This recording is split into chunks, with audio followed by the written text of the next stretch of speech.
Hey everybody, I'm TJ Majors. Spotted a bunch of late models this week, a truck and a cup car. Let's be wasting my time giving out the numbers. You were busy. I was a busy week, but I know how to wear sunblock. I'll tell you that much. You were busy at a great racetrack, man. Brett Griffin, spotter for Chandler Smith College Racing this past weekend. I would kick this to Freddie, but he ain't here. So I'll kick it to If our... you see him anywhere, please send him to the studio. Yeah, the last known image of Freddie was about 9 hours ago. And he does not look sober. What was he on? Twitter? Yes. Is that the picture he sent of me? Yeah. Yeah. That's the last known image. Yeah, he didn't even ask if he could take my picture. And then he started tweeting responses to a ton of people. So Oh, nice. Well, Yep. Casey, I'll let you kick I Well, don't know. I'll act like Freddie well, and say. I just want to first shout out the birthday boy here. So I got to tell you guys before I introduce our awesome guest, Artie Kempner, I went to the tweet up yesterday, and I'm guessing there were thousands of people there. It was packed, and they all sang me happy birthday. But it wasn't your birthday. It wasn't my birthday, But but it's in a day. I'm not going to see him today. Hey, so, it's your birthday week. That's what Casey goes yeah. by. So without birthday month, I'd be fine with without further ado, I got to kick it to my good friend who I met over 20 years ago, thanks to the Sadler family. And obviously, at some point, I would have ran into you anyway. My good friend Artie Kempner for the Fox Sports. Artie, how you doing, brother? I'm doing great. It's really neat to be here. I actually listened to your podcast. Well, I know that's how you ended up on here because you text me and Millions. corrected me on something that was said on the show, which we won't talk about. But you were like, Brett, TV doesn't do this. We do this. And I'm like, okay, would you love to come on our show? Because I didn't know you listened to the show. So do you have any pull with the choose deal when they do it backwards? Okay, the answer is yes. I do. So Thank you. we did change it. Did you guys remember when we changed it? No, I haven't looked And at it. we I was- changed it, and then all of a sudden, I don't know. I think the graphics operator forgot that we changed it, and all of a sudden, it was back to where it was. And Clint keeps going, "What are we doing that for?" I go, "I'm not sure." So sometimes, even though I'm in charge, It does, apparently yeah. I'm not in charge. You'll have that. I'll work on that. One thing I didn't know about Artie before we invited him on the show is obviously you have an amazing career in journalism. You were one of the first directors to join Fox in 1994. I was 19 years old, I think, in 1994, Artie, not trying to date you here. But you played college football at Florida. Yeah, I used to be much taller. So, yeah. I weighed like 235 pounds. What'd you play? What my position? I was an outside linebacker. I like to run Dang. into things back then, and television actually was the best way for me to run into things Yeah, as well. so that's how you did Sports it. television. So where'd you go to high school? I grew up on Long Island. Oh. In New York, yeah. Well, Freddie's not here. Yeah, That's where I he know. grew up. I know Freddie's in New York. He had his Giants hat on, like everybody in my family. So, yeah, I have an affinity for Freddie if we ever do find him. Believe it or not, I think he'll show up. I believe he will as well. So you went to high school in Long Island. How'd you end up in Florida? I went down there to play football and pursue my journalism career. Yeah. Did they recruit you to play ball? Yeah, but lightly. Who was coaching then? Doug Dickey at first, and then I played for Charlie Pell, which was give him hell, Pell. Give him hell. Yeah, we did all right.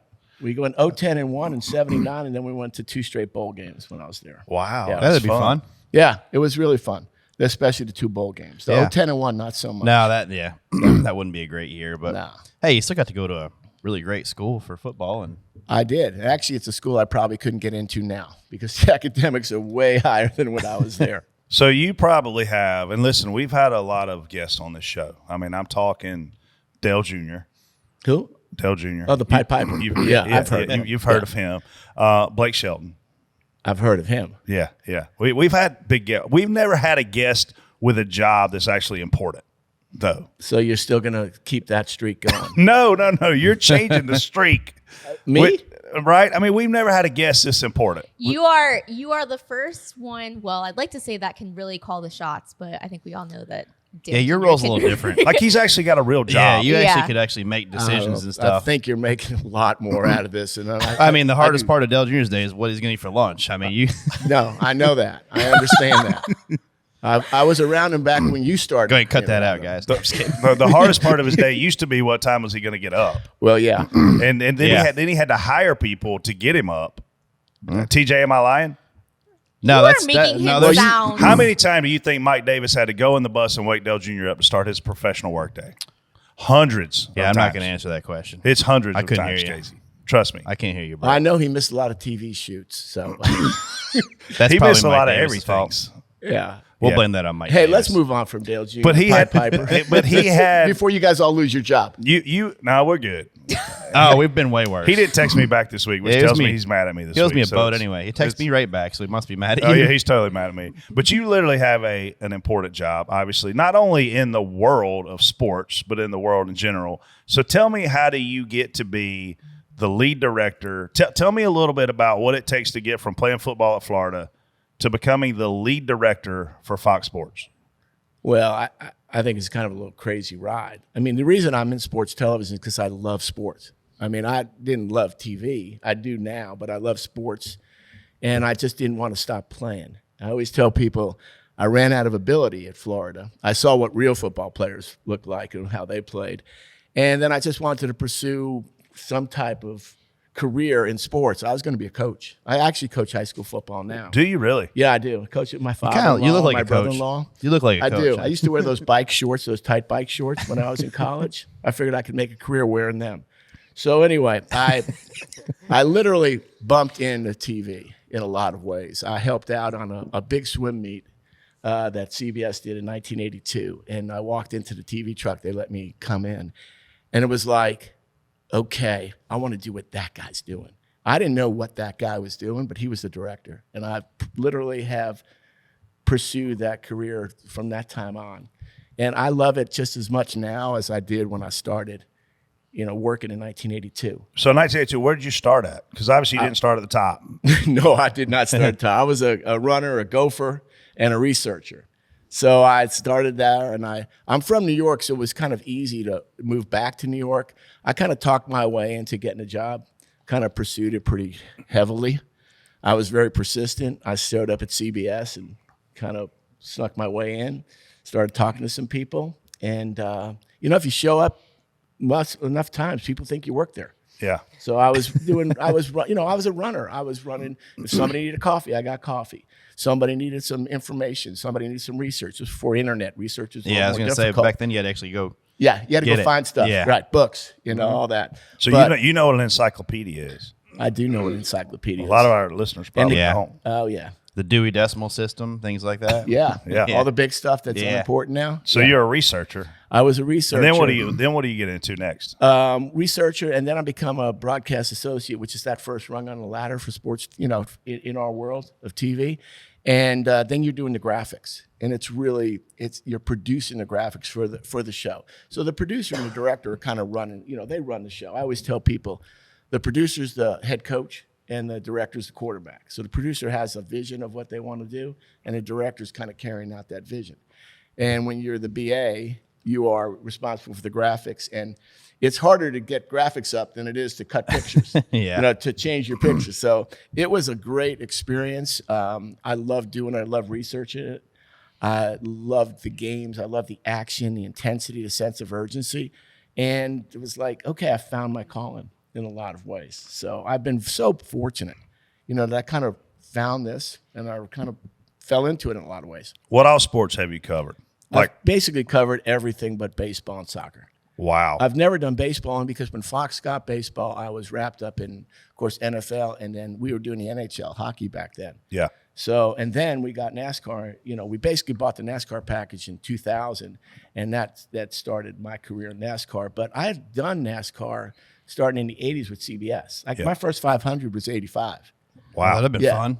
Yeah, it was unbelievable. No restrictor plate. Yeah. The first time I walked on a track, guys, I walked out onto the concourse, and they were practicing, and those cars were coming into the tri-oval, and I thought it looked like they were on rails because they wanted to crash.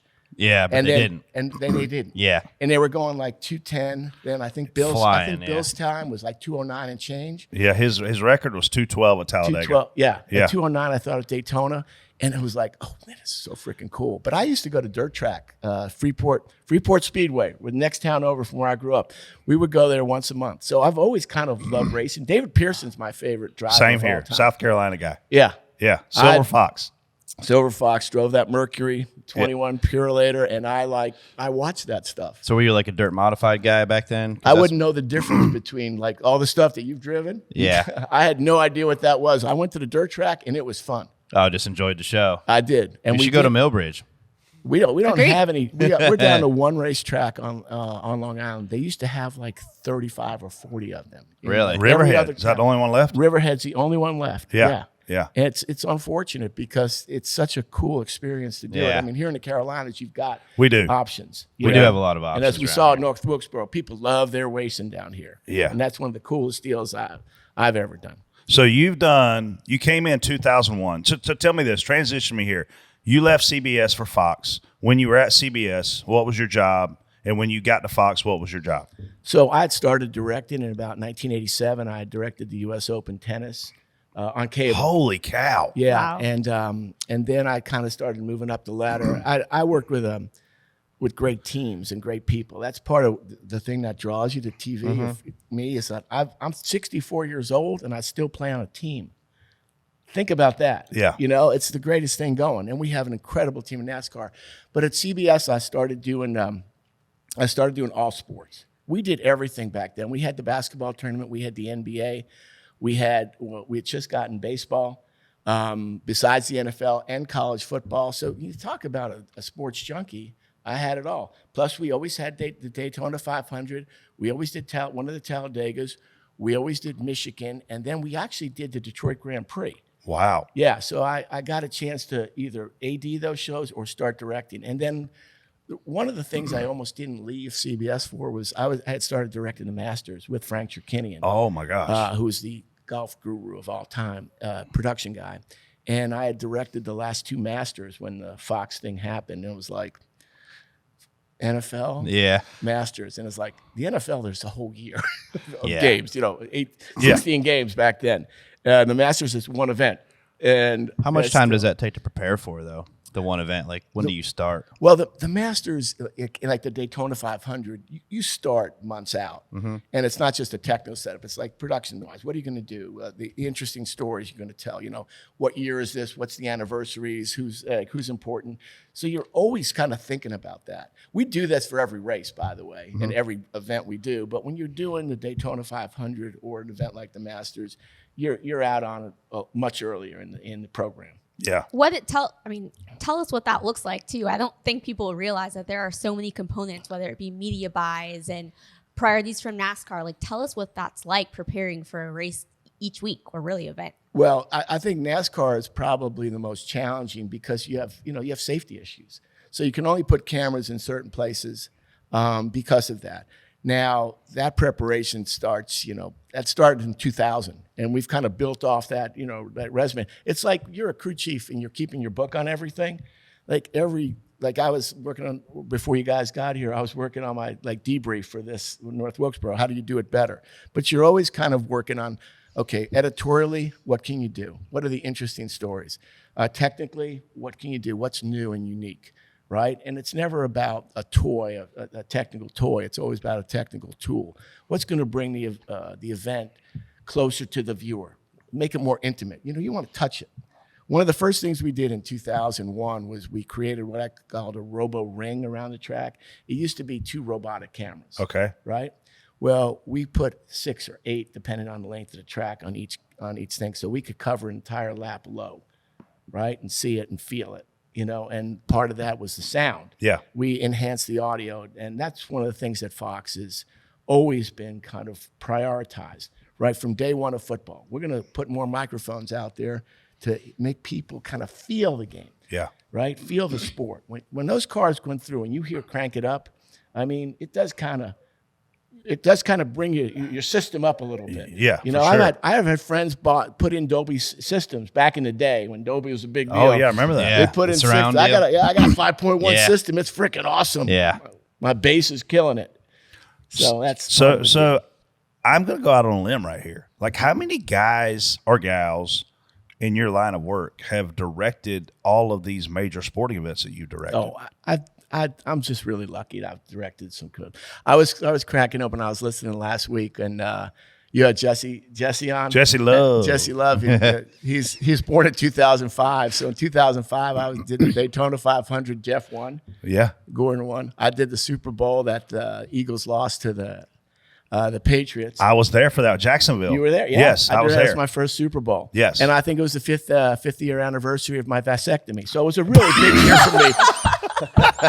I got to tell you a quick story about that Super Bowl. The day before that Super Bowl, Fox did a special at the 17th hole at the Sawgrass. At Sawgrass, yeah. Okay. Well, Elliot and I were part of the deal. It was a golfer, a baseball player, and a NASCAR driver. And they paired Elliot. I think they paired him with Greg Maddox, and I don't remember the golfer. It might have been even like an Arnold Palmer, somebody crazy. Well, Elliot and I went out the night before. We ended up on Jeff Gordon's boat, which before that we were at the Playboy party. Before that we were at the Maxim party. And Muscles, you remember Muscles? Oh, I know Muscles. And Muscles worked for me before everybody worked for him. Muscles would not let us get out of the van. He said, "You two smell like you look like you're going to sleep in this van for 2 hours and sober up before we let you out." So that was my first real dealings with Fox, and somehow or another, Elliot and I didn't lose our job out of this thing. But no, that was my first Super Bowl. So what you've got to get nervous at some point in this career path that you've got. What's your most nervous moment? Because it's got to be a Super Bowl, a Daytona 500, a debut of NASCAR on Fox. It's got to be something. Okay, so it is a Super Bowl, but it's not anything that you would kind of imagine. I've told this story before.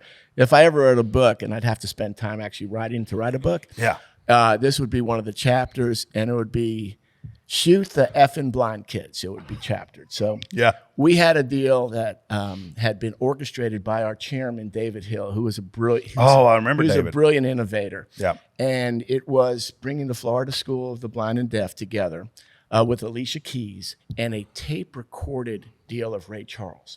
Wow. So Ray had been dead for quite some time, and we had to kind of mix the tape-recorded deal with Alicia and the young children from the Florida school, and they were awesome. Well, I was kind of rehearsing this on a Friday, and we went through 2 rehearsals, and it looked really beautiful. And all of a sudden, the truck door bams open, and there's my boss. He's a little profane, and he says to me, "Shoot the blind kids." I go, "What?" He goes, "I set this up for you to show the blind kids." I said, "I'm showing all the kids. What are you talking about?"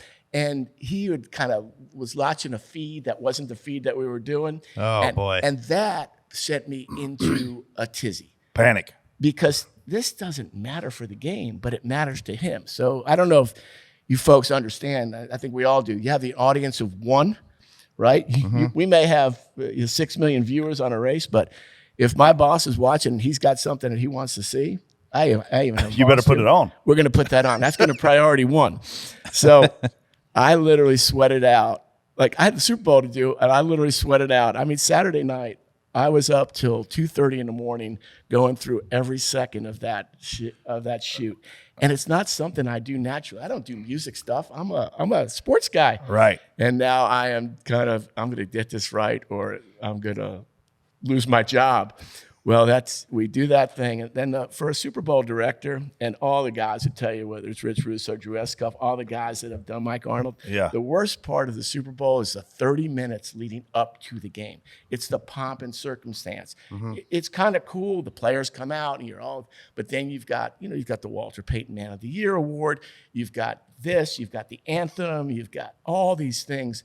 That's the stuff that makes me sweat.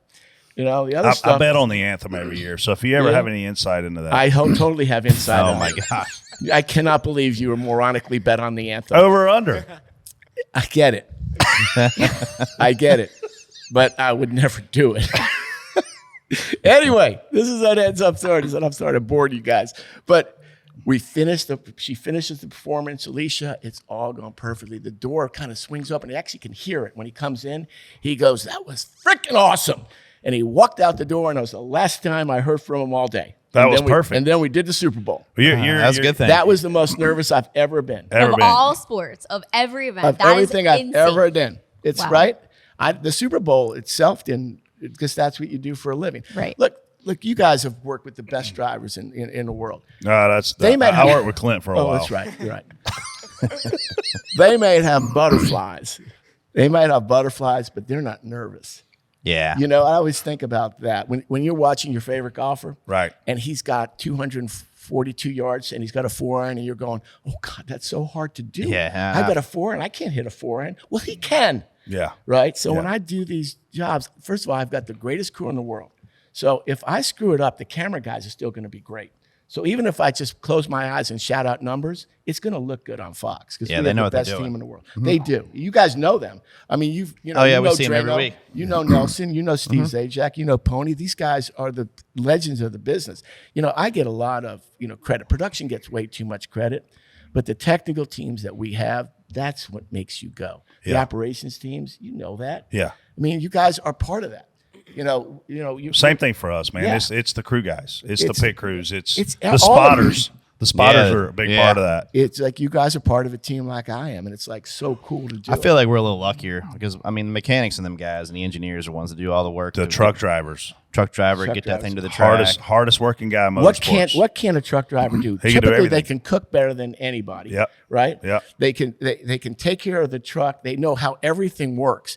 I mean, I'd like to have a truck driver work for me. Me They too. know all the parts on there. They know where everything's at. It's They do. clean. They're organized. Most of the time. Unbelievable. Truck It drivers takes are a the special person, and if you drive somebody's motor coach, that's even more difficult. Well, and how about how they park? I mean, try parking in like Bristol or North Wilkesboro. Anywhere. That's insane. So tight. So you just set us up for a great segue. So I met Artie a very long time ago, and the reason I got to know him so well is because of Hermie and Elliot Sadler. And Hermie's niece, Haley, is autistic. Artie has a son that's autistic. We started doing a lot of things together for the Autism Society of Dover, for Autism Speaks, for all kinds of things. So I know that your son is a big inspiration to you, and I know that is probably one of your biggest passions in life. Well, it is my biggest passion. It's my family. You know, I always say Ethan is my son. He's 28 years old. Wow. Which is kind of wild. That makes me feel even older than I felt before I know. got here. Yeah. Well, how old's Haley now?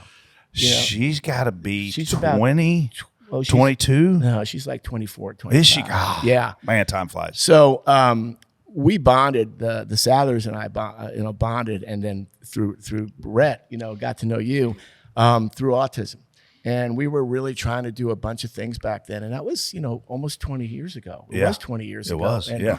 awareness was not there. Advocacy was not there in the same way. Autism Speaks didn't even exist yet. So we had done our thing, Autism Society of Delaware, which is now just Autism Delaware, and we were kind of working on things. Well, the Fox people were so supportive of the things we were doing, guys, that they allowed us to kind of go national in a lot of ways. They let our announcers wear our autism awareness pins. They would do a thing. April, we just kind of blew it out. You blew it out. And we started doing the Drive for Autism, which all the drivers would come to back then. It was spectacular. I mean, we had one year 32 drivers. I mean, you can't get 32 drivers a to do lot. anything No. but a cup race. No. You had guys come that didn't even play golf. No, they didn't play golf. They hung out. They bought their own foursomes. Yeah. Jimmy won because he bought his own foursome and bought 4 ringers with him. It was great, Jimmy Johnson. And Denny did the same thing. Jimmy said, well, Jimmy's doing it, I'll do it. He goes, I'm going to buy a foursome. So not only did they show up, but they spent money and donated to our Made it a good organization. deal. And I'm Well, telling you, this thing raised hundreds of thousands of dollars. We've raised over $6 million in the 22 years we've done Now, it. I That's know amazing. you've done a ton, like you're a Comcast Media champion, so we've seen the work that you do. Tell us what your organization does to help those affected. Or So when we started the organization in '98, we're actually in our 25th anniversary year. It was in our house and right out of our little study office, and we started growing it. And we actually put an addition on the house to add a bigger office because we had 2 people working in our house every day. It was all volunteer to start, and then in 2002 we kind of took a big step. And I can tell you now we have over 100 employees. We serve almost 200 individuals with autism every day, adults. My son is one of the beneficiaries Wow, of that's this awesome. program. It's been spectacular. And, we could not have done it without the support of the NASCAR family. Yeah. Really. I mean, people say that stuff, but it's real. I mean, they came out. So we raised all this money on the golf tournament. We had all this awareness. It really impacted so many families. Ray Evernham and I have had a friendship for years through autism. Yeah. And talking about things. And it's really been something special, which I remember once saying, my wife is, I guess if I had to make a choice, I would leave football before NASCAR because NASCAR means so much to Family. to Autism Delaware. Yeah. And to the autism community. And like, that's kind of a crazy deal.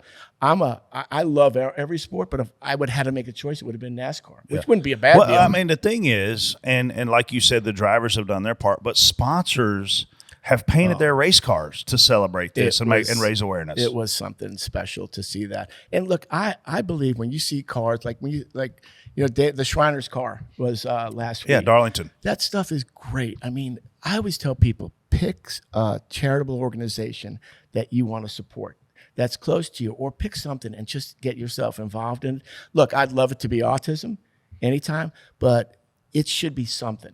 It really will make people's lives better, and it'll make your lives more richer, I would say. I could do this with you all day. This could be an 8-hour podcast, but I'm not. The last thing I'm going to ask you, the goofy stuff. The last thing I'm going to ask you before we kick this thing off is, I am told that you have a special kind of chair that you sit on to direct these NASCAR broadcasts. It's not so special. I sit on a big exercise ball. And people go, why do you sit on a big exercise ball? I don't know what that is, because look at me. What do you mean an exercise ball? Yeah, something you've never saw. So I'm old, so I had my knees replaced because of way too much fun playing sports. I had my knees replaced in 2017, and I went back to work. Matter of fact, the first thing I did was the truck race in Pocono. Okay. I had both of my knees replaced. 16 days later, I was in a truck. Wow. So I talked to the doctor, and he was concerned that, just sitting for a long period of time. I said, what if I get an exercise ball? He goes, will you fall off of it? I go, no, I'm an athlete. I'm not falling off my exercise ball. So I sit on a big gray exercise ball with my big butt hanging out. So you're just rolling around, bouncing around? I do roll around and bounce around, Brett. I do. And here I'm an energetic guy. Here I thought Freddie was on the roof for the race. Is that? Oh, man, I love it. Well, listen, we're going to get into the guts of this show. I'm so happy you're here. I'm so happy you text me to correct me about something that we said on here that was incorrect, which has never happened before. We've never been wrong on this show. No. You're the first person to ever point that out. Thank you, and I appreciate that. I work in television. We are never wrong. And actually, I have to ask, so you probably see a ton of good and bad feedback from the show, or from your shows on Twitter and social media. How? No, Casey, I don't. Because you just ignore it. I don't. Yeah. I do not partake in social media. Now, I understand why social media is very important to the sport, but I just stay away from it. That's because brilliant. it can be. I think it can be toxic. Yep. I tell certain of our announcers, we don't have to address every criticism. Like if you go into a bar and most people won't say, hey, I don't like what you do, right? That rarely happens. Right. It usually leads to a fight. So why do we have to have a verbal fight on some social media platform? It's for other people to do. I get the feedback I need to get. I don't ignore things. And listen, the bottom line is we're always trying to do right by the fan. If you know anything about Fox NASCAR, the people that work there from top to bottom are passionate about racing. I mean, that's the difference. That's our secret sauce and why we do great broadcasts, because everybody's engaged. Everybody owns it. Everybody's on that team and they really care. So when you have that going for you, you can get criticized, take it in, but don't go crazy. Yeah. Agreed. All right, well, let's move on to North Wilkesboro. Do you want to chat BS, or should we head right into spot on, spot off? I think we spot on, spot off it. Deal. First topic, Justin Marks shares on SiriusXM Ross Chastain has some things he's got to clean up. We today started the process of more aggressively handling that. Artie. Yep. I love Ross Chastain. I love everything about Ross Chastain. I don't have to drive against him on the track, but if I was a driver, I would probably drive like Ross Chastain. I'm going to race you from lap 1. They drop the rag, as Clint would say, until checkers. If you don't like what I do, you can race harder against me. There was a guy that drove this car. It was a black car. You guys are very young, but you might remember it. It was the 3 car. Yeah. Yeah. Rookie of the year, 1979. Yeah. And he, by the way, wrecked a lot of people. Yeah. And he got in their way. And when they got in his way, he took care of it in his terms. I'm not comparing Ross Chastain to Dale Earnhardt, but when you have somebody that drives it like he stole it, you got to just kind of get behind him. And by the way, in North Wilkesboro, when he got introduced, There were very, very few boos, and there were a whole lot of cheers. So we know what the racing community likes. Drivers might not like it. Mr. Hendrick might not like it, but we like it on TV for sure. I love that take. Hey, I'm telling you, when they... You need to be on TV instead of telling people what to do on TV. No, because my mouth will get me in trouble, Brett. We're almost crossed the line already. All right? The people, the amount of cheers Ross got, like the amount, even the boos, he got more than... He was in the top 5 or 6 drivers of how loud they cheered or booed for you. And that's saying something, in my opinion. Well, we want people to cheer and boo. Mm-hmm. We want you to be passionate. Rivalries. Everything in this sport was built on rivalries. Let's look at the people that the drivers that the fans have hated, right? The 3-car. Yeah. Darrell Waltrip. Jaws. Rusty Wallace. Yeah. Right? Rubberneck. All the nicknames just go through all the great drivers. Most of them all went through that time. I mean, not everybody was David Pearson, who could just somehow drive around you without you even knowing he was there. Right. It was subtle. Not everybody was Richard Petty. I mean, when they deem you the king, you really can't root against the king. Right. They off with your head. Don't they behead people for that? They do. So you talk about all the other drives that have come through. I mean, Jeff Gordon, pretty much hated by a lot of people. Oh, right? California guy invades our southern sport. Are you kidding me? Yeah, we hated him. We let him in there. What was it, 93, 94? Yeah. We hated Jimmy that guy. Johnson, too vanilla.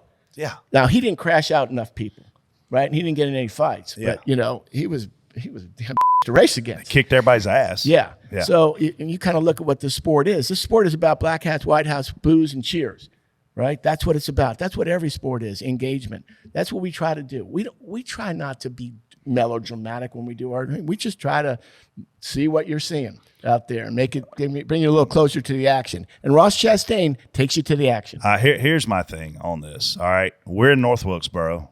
North Wilkesboro, regardless of what you thought about the racing, was a tribute to our hardcore blue-collar fan and family that grew up in the 80s and 90s loving racing. I went to my first race in North Wilkesboro in 1979 as a 4-year-old kid. I went to my last race there as a teenager in the 80s. And I'm telling you right now, that's what this generation of racing and racers loved, is guys like Ross Chastain. So, of course, he got a bunch of cheers because that's how they grew up. Here's what he's missing, Artie. He's missing the wins.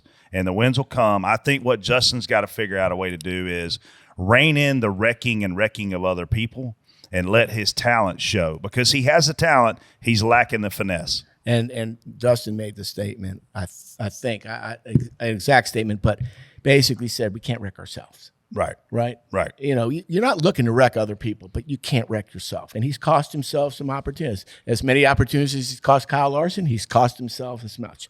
So, yeah, Ross has got to work on that. Hey, risk reward. Yeah. Right? Yeah. You can't just take the risk every time. And that's something that every young driver knows. Darrell Waltrip tells a great story about Jeff Gordon, his first time that Jeff raced. And Darrell basically told Rick, he's just about wrecked everything out there. He goes, this boy is not going to make it. Yeah, well, he ended up doing okay.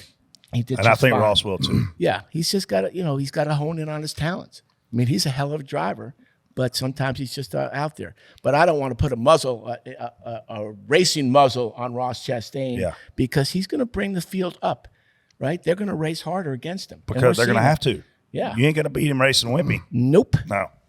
I'm spot off for it, though. I think you let Ross be Ross and maybe have this conversation behind, hey, just keep racing how you are, but you need to finish. We need the finishes still. But I think you just let Ross keep being Ross. I mean, he's handled it.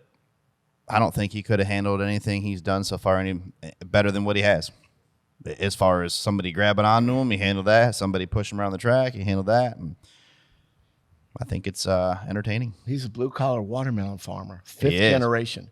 He knows what hard work is, right? Not to take away from anybody else, but this guy has worked to get there. Like, his fingernails have been dirty. Both on and off track. I mean, Exactly. on track, too, he didn't have the best ride in other series either. So. I was up there with his dad on Wednesday doing late model stuff with Dale Jr., and I was standing there talking to his dad. I'm like, hey, not trying to tell you what to do, but I wouldn't wreck the green car tonight. I'd probably. You let that one go? I'm like, yeah, I just wouldn't wreck the green car. Yeah, that sun-drop car, I'd leave it alone. Yeah, I'd leave the sun-drop car alone. I saw a lot of sun-drop T-shirts yesterday. Oh, they're all Tons. there's so many. Freaking Tons. unbelievable. Oh, tons. Yeah. He is the Pied Piper, man. He does something, you follow it. Oh, moving on. The Truck Series race had 12 cautions compared to the Cup race's single natural caution. Spot on, spot off, Brett. I'm spot on for how amazing the truck race was. And listen, I'm spot on for how great. I'm telling you, yesterday and all weekend for that matter, I was there Friday, Sunday. It was like we were at Disney World. This was the happiest place on earth on this particular weekend of the year for people who love race cars and racing and the legacy and where it came from. The Cup race, listen, there are guys in the sport that have spoke out, and Casey tells me all the time, Artie, it's not what I say, it's how I say it. I don't know how she would want me to say this. The short track package is garbage, and it's not the racetrack's fault. It's not the driver's fault.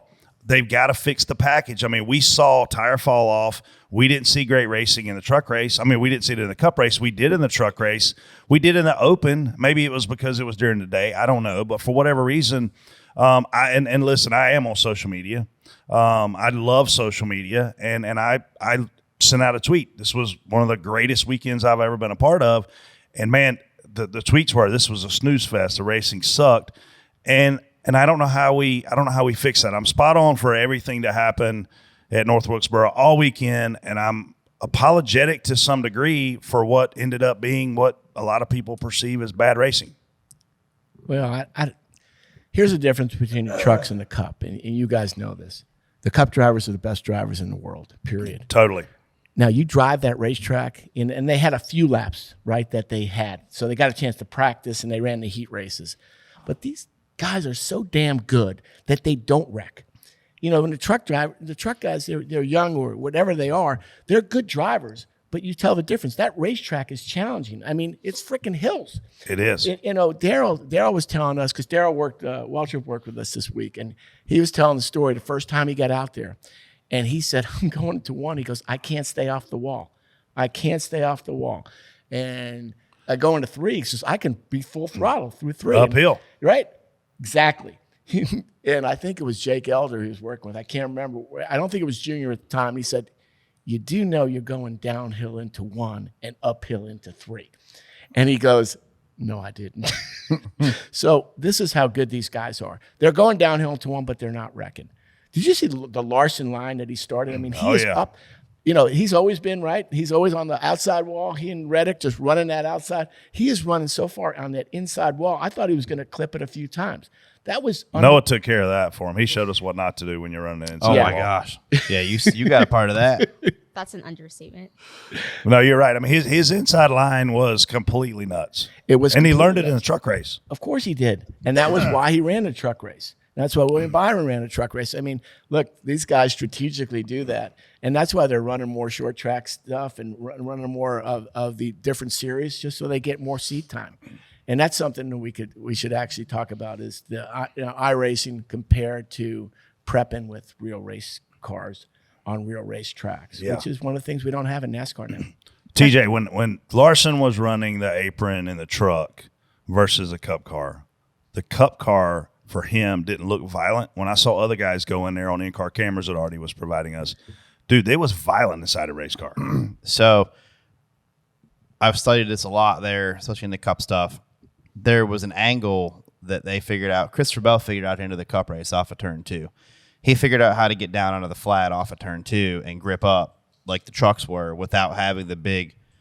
Because I had Brad do it, and the first time we did it, I saw the whole car rock and shake, and I figured out the guys that were behind, if you will go back and watch, everyone the 20 passes there the last 20, 30 laps of the race, they start doing that, and they figure out where he found a spot to turn down to where it just wouldn't, mess it up. But the trucks, man, everybody was down there on the. I mean, it was exciting, but the Cup cars were, some of them were bottoming out too much. Well, there's a diffuser and stuff hits, and there's They're a big way lower. Exactly, but it's a big transition. Like people, it's not It's a huge smooth transition. Yeah. I walked over there and looked at it. Right.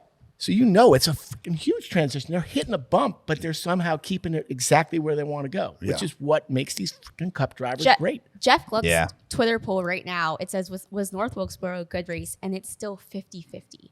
And I wish there was a poll that you can categorize the on-track portion, the overall weekend. Listen, there's not, Casey, to your point, you're making a great point. There's not one person that went to that racetrack yesterday that wishes they wouldn't have went. It was beautiful weather. It was amazing pre-race. The atmosphere it was so fun. nostalgic. I mean, I saw people in their 20s dressed like they were in 1970. Like we talk about Throwback Weekend. People were celebrating the rebirth. And I'll give Marcus Smith, listen, Bruton Smith helped change this sport. He helped take us from small town USA to major markets in this country when he did things like closing North Wilkesboro and going to Dallas, Texas, right? Big deal. But what his son has done with the Roval, what his son has done with North Wilkesboro, what he's trying to do with Nashville, like Marcus deserves a lot of credit as a marketer for what he's done because he's transitioned us to some degree to new grounds, right? He's taken us back, but he's taken us forward. Marcus has a vision. He cares so much. His dad cared. His dad was a great businessman, and he had a vision as well. Marcus's vision is how can we get back but move it forward, which is it's very difficult to do that. It is. You can try to do it, but you can't go back to the 80s and 90s, and just say, oh, we're going to do it that way. That's not going to work in this day and age. But what he's been able to do is kind of figure out ways to bring things back, kind of mix in old school with new school, take the technology, and he's also a great promoter, which is what the sport's been missing for a little bit, I think. The SMI does such a spectacular job promoting. I mean, if you spend any time with Marcus's team and Jessica Fickenshire and Mike Birch and Kevin Camper and Greg Walter, these people are passionate about racing. They are so passionate about it. And what new ideas can we bring forward? But they also want to keep the integrity of the old school. Yeah. And that's important. And that's what you saw in North Wilkesboro, by the way. You saw families coming to the race. You saw a lot of kids. It gives me so much. It makes my heart grow to see all the kids and the families that were there because we miss that sometimes. This is the greatest family sport that you can go to. I mean, I can remember my buddy, the first time I took him to a race, and I started doing, he goes, I kind of like NASCAR. He took his son, and he had to go to the bathroom, and it's like he didn't want to listen, and the people next to him said, well, we'll take care of him. And they'd been sitting there talking. Right. And that's NASCAR. I say this all the time. NASCAR You can take an RV to a racetrack. You can set up everything that you own in front of it. Nobody will even take a beer out of your cooler. No. It is the best people in the world are at these NASCAR races. Honest integrity, like what you said. It's good people. And we saw a lot of that this week. Yeah. I walked through the souvenir deal. I actually cut out and walked beside one of them and stopped walking between them because it was so packed. We couldn't get anything that said North Wilkesboro. We went out and looked. Yeah. And I was like, I almost wanted to pull the string. I almost texted Marcus, can you find me something? Can you save me that black sweatshirt? Because it's freaking awesome, and I want to wear it everywhere. I have not been to a souvenir trailer since 1999. And listen to me, as a kid, as a teenager, as a college student, I went to the souvenir trucks every time I went to the racetrack. I had to charge it on my Discover card because I was broke as shit. But this weekend, I got 2 shot glasses from North Wilkesboro. There you go. Yeah. Because it was special. By the way, the big shout out as well with everybody was named Steve Swift. If you guys know him, he is the track guru. Yeah. I mean, this is the guy that has changed Atlanta. He has these visions. He does the hard work. I mean, he is at the track at 5 a.m., and I think he left at like 2 a.m. on Saturday. Wow. And this is the kind of work ethic and intelligence that goes into it because he works smart, he works hard, and the people around him love the guy. Yeah. And that whole team, and Jessica Fickenshire as well, top to bottom, that group. And the biggest shout out to Terry Parsons. Yeah. Because without Terry, this event's not happening. She's the one that kept the North Wilkesboro dream alive and in the community because she lives in that community and she didn't let it die. And thankfully, this is something that we got to move forward. How are they going to move forward? That's the interesting thing as we look at it. I would love to see a cup race, but I don't want to see Kyle Larson win by 10 seconds. Yeah, I mean, the Holly Farms 400 back in the day. I mean, there were guys that lapped the field, essentially. I remember watching Neil Bonnet run there, and I don't know if he won the race, but it was like he's walking the dog is what we called it, and basically he was lapping everybody. So, I mean, that is short track racing. It comes to some of the the older tires, the slick racetrack, all the things that we saw yesterday. But I'm telling you, one of the greatest weekends of my life professionally was going to that racetrack. I did enjoy it. Even with Kyle Larson whooping everybody, I thought he got out of the car and said that was an old school ass whipping. Yep. Yeah, that's our. I mean, And he told the truth. Yeah, I mean and I'm okay with that. They were better. I mean, that's the way it should be, right? He had the most emotion in Victory Lane all weekend that he's ever had in Victory Lane in NASCAR.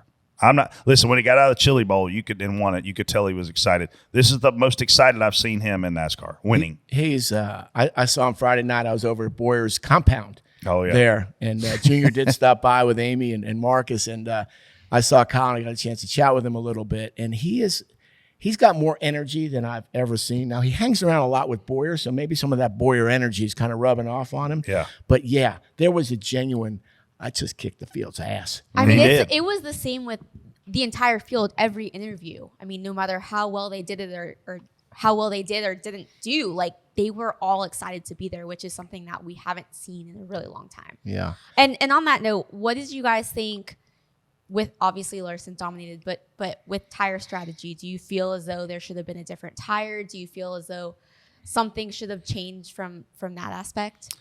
Like the format at the last 100 laps, you can only change tires one time, and I kind of didn't like that idea because the caution came out. That's what gave the guys in the beginning the edge. That's how the top five really happened. Like Bubba and all them guys. There's I think 3 of the top 5 took tires there that first time, and when it goes green like that, it just paid off. But the second stage, the second 100 laps, you only get one set, and we had 2 laying there. It'd have been nice to know that if you get a caution, you can maybe make them make a decision. Do I want to maybe pit here, stay out? That's what made it interesting in the beginning. The guys in the back could pit and drive up through there. But if everyone's on the same strategy, I don't know. I would have liked to seen it obviously have more cautions to create more strategies and more restarts and more side by side, but I would.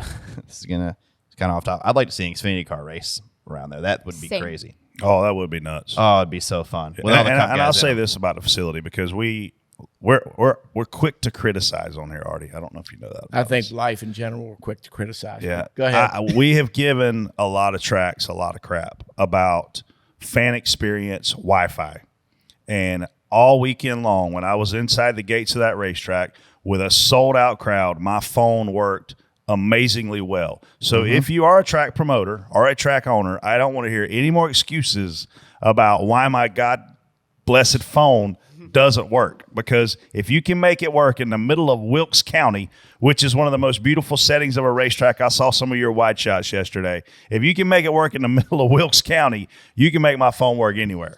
This was a home run to me. There was Wi-Fi. All the amenities were there. Food trucks. The food trucks were awesome, by the way. How about all the concerts? There's always things going on, man. And it's like, I don't know how everyone's worried about traffic. We have not heard a thing about somebody being stuck in traffic. Not a thing. A thing. There was no traffic on those freeways I saw on the broadcast. 5 days of racing. One pothole I saw. They fixed that quickly. Like the track prep was worried amazing. about the track was awesome. The track didn't come apart. All these Nope. people were worried about that, which I didn't get on that bandwagon, and it worked out fine. So I'm all for going back there, man. The only thing I would change is the spotter stand. Now that was very precarious.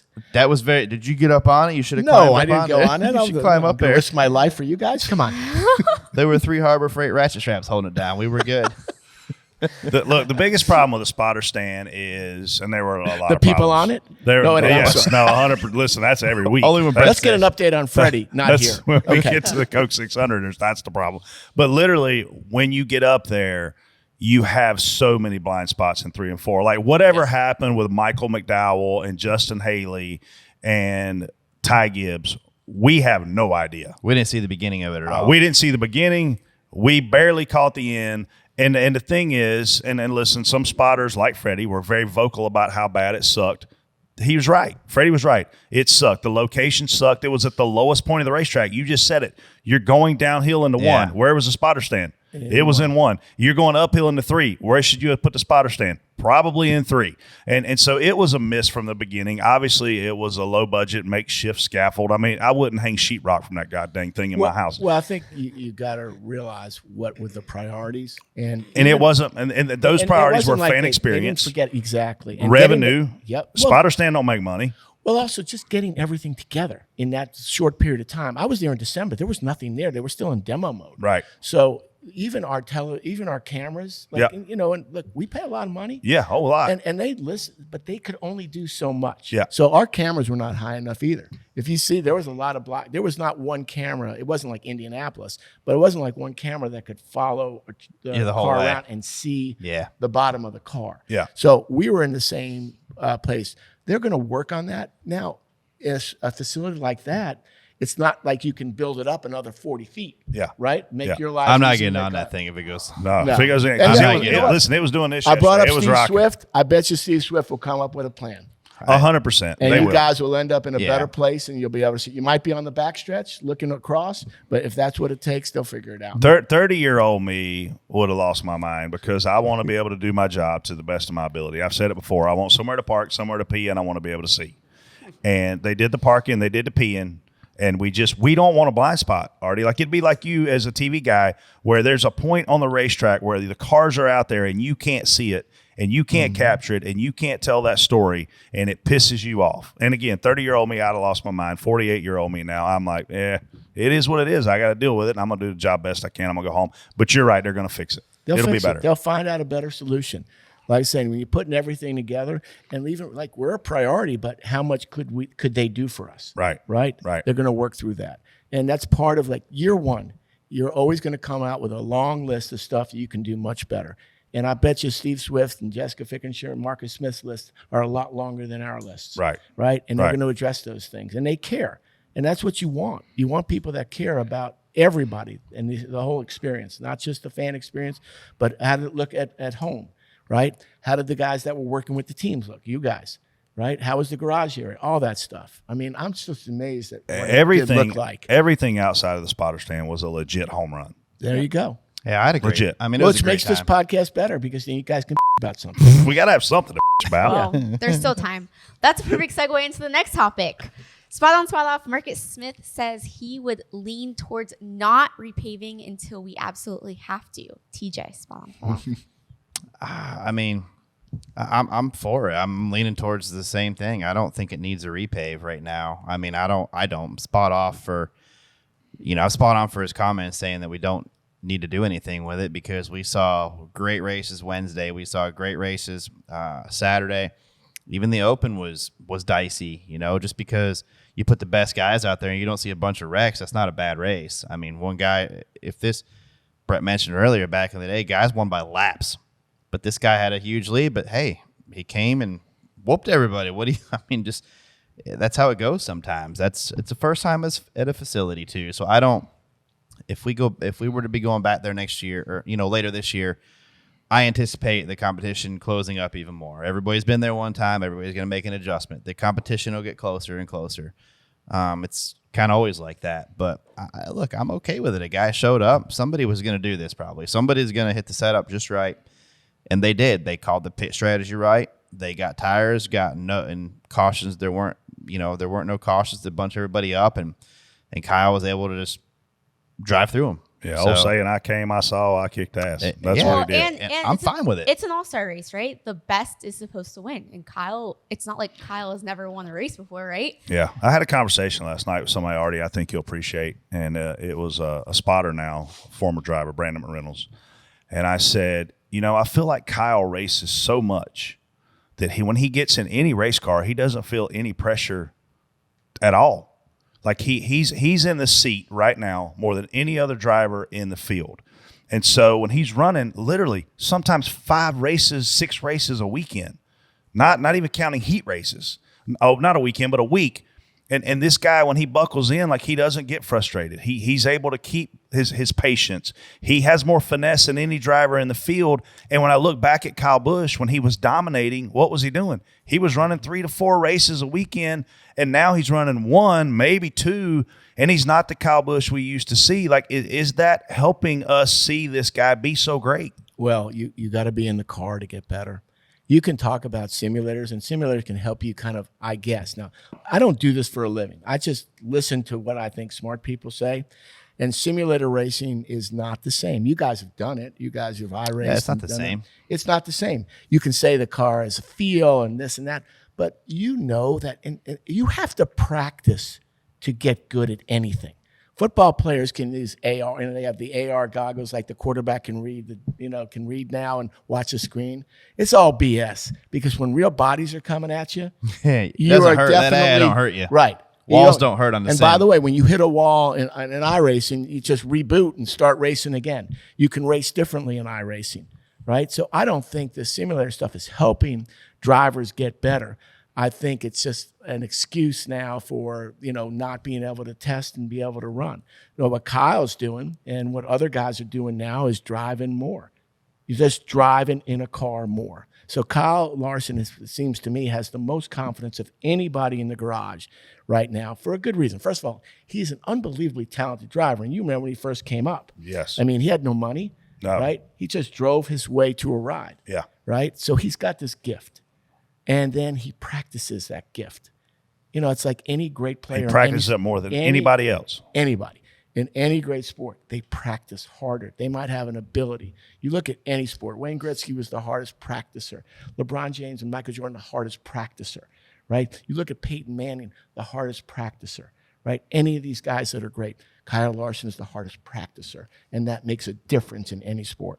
I think oh, go ahead, TJ. I was going to say, with sim stuff now, like, I will say, if you go to, like, when we go to Chicago, I promise you the sim's going to help guys learn that track.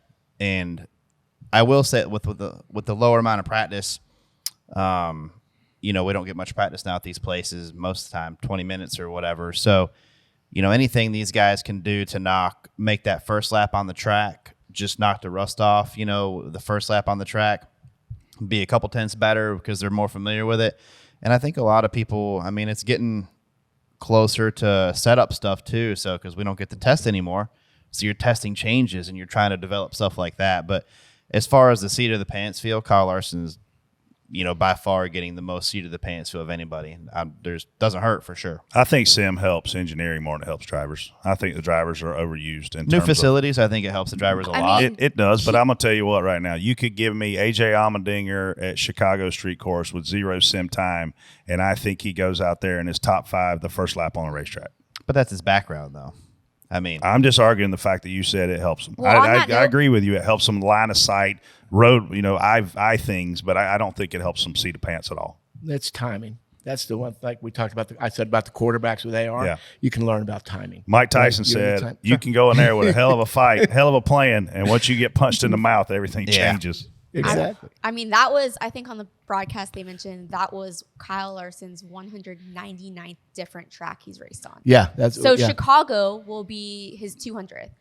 That says something. It's the All-Star race is the All-Star race for a reason, right? Yeah. Like, if somebody else won that just by some chance because of the format one, people would be complaining. If Ross Chastain doesn't keep wrecking Kyle Larson, he's probably got 3 more wins this year. That's he's the fastest guy out there. That's what Cliff Daniel will tell you.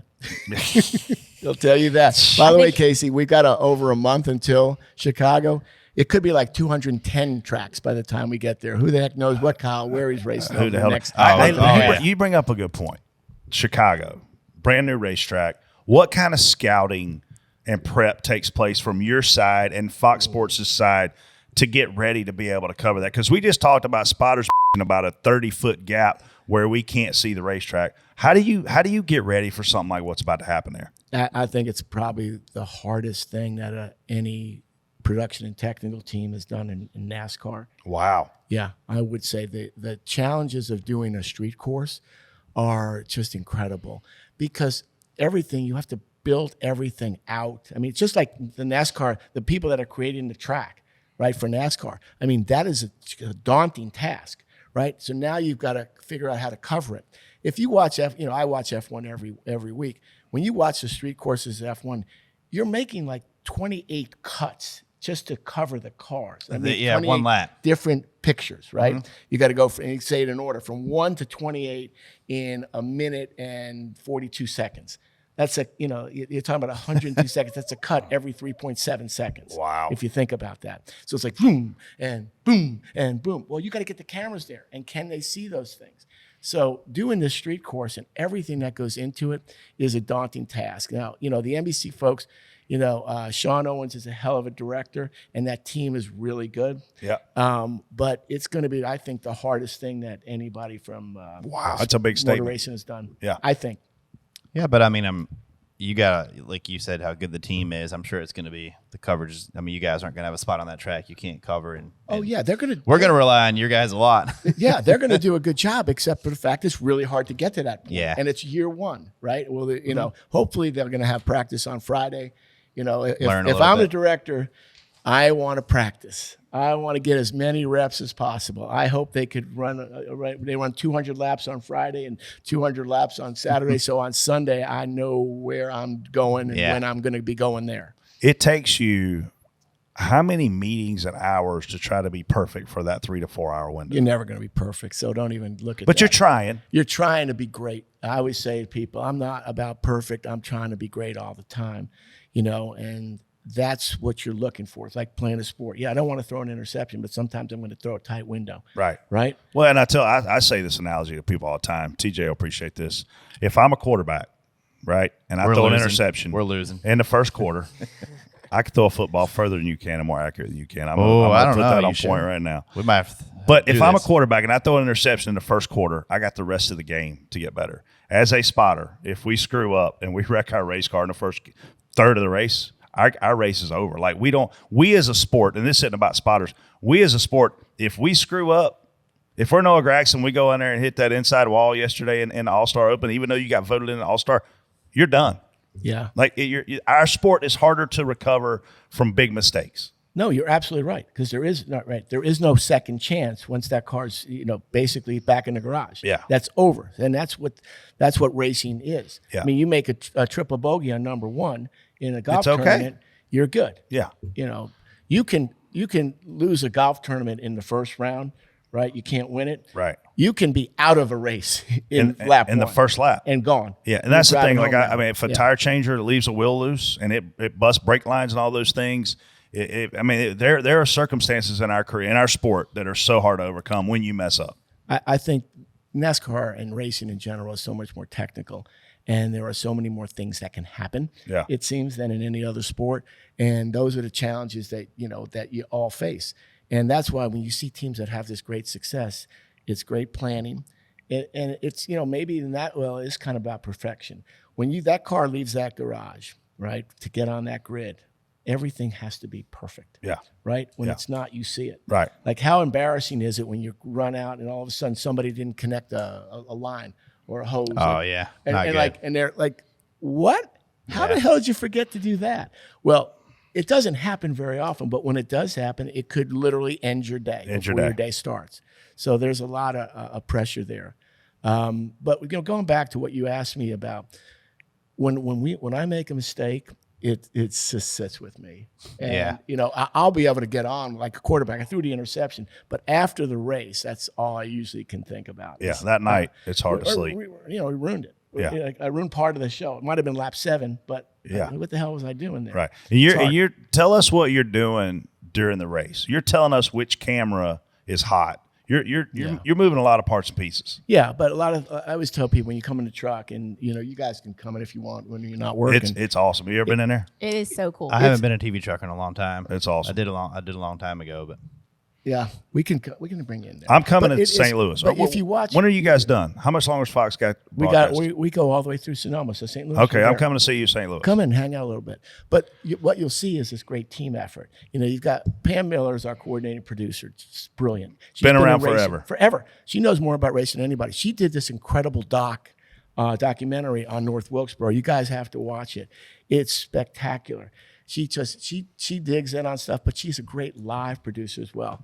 Chuck McDonald's our lead producer. He's new to us. He's new, and Chuck was out here in year one when we did NASCAR 2001. He was our BA, Wow. the graphics guy. Wow. And then he was a pre-race producer, and then he got the lead on college football. Yeah. Super smart guy, great collaborative worker, and he lets everybody do their thing. But when there's a decision to make, he's ready to make the right decision. Right. Then we've got Eric Mandia, who's back in our he's our pit producer, and Rich Gross is our associate director. So all 5 of us, and the technical director, Bob Goosley, we're all working together to kind of make sure. Now that's just in the truck. Yeah. Right. And then you've got all the camera guys out there. You've got all our replay people, our graphics people, our engineering people. You know, you've watched the handheld guys work and sprint the stuff. I mean, this is what it takes to be good. Yeah. Right.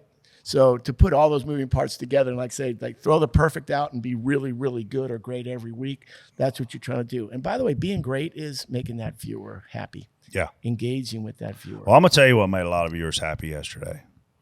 Darrell Waltrip. It was good to see him back, right? Dude. I love that guy. I love that man. He taught me when I would sit with him in 2001 when we started, and I would just pepper him with questions. I just want to know everything, and not just about how much they cheated with Junior. But and he said, first thing he says, Artie, we never cheated. We just worked the system.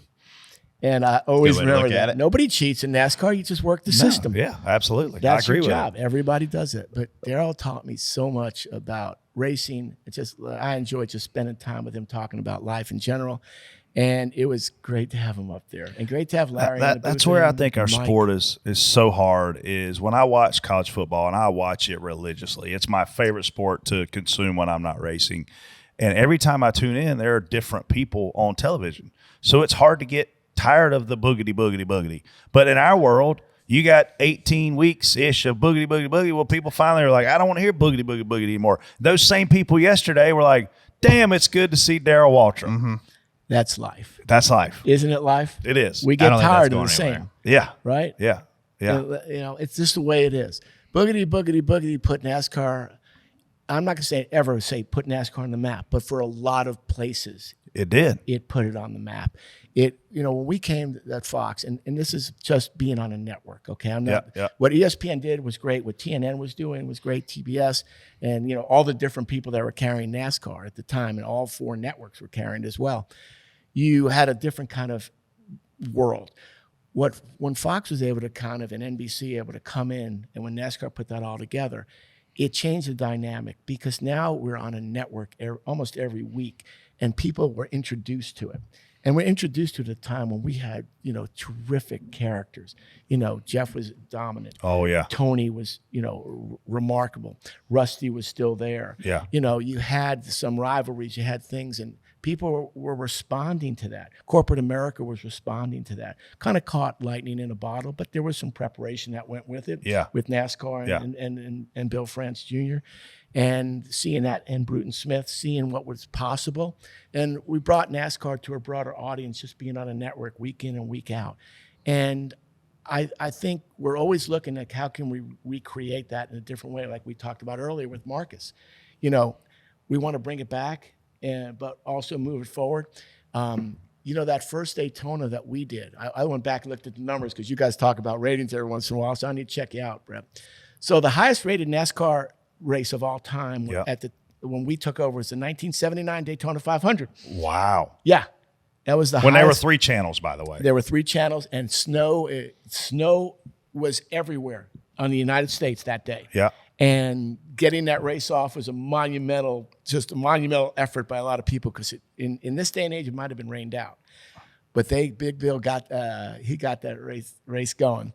And CBS had this broad audience. So people were introduced to NASCAR in 1979. That was the highest rated race until our Daytona in 2001. Holy cow. Which is one of the great events and one of the most tragic and one of the events worst. I'll ever, when people ask me what is most memorable thing, I go, it's going to be the fact that my favorite driver was killed in the first Daytona 500 race we did. I had forgotten that was your first race. First big race. We had done the duels and all, but it did create this unbelievable tsunami of interest.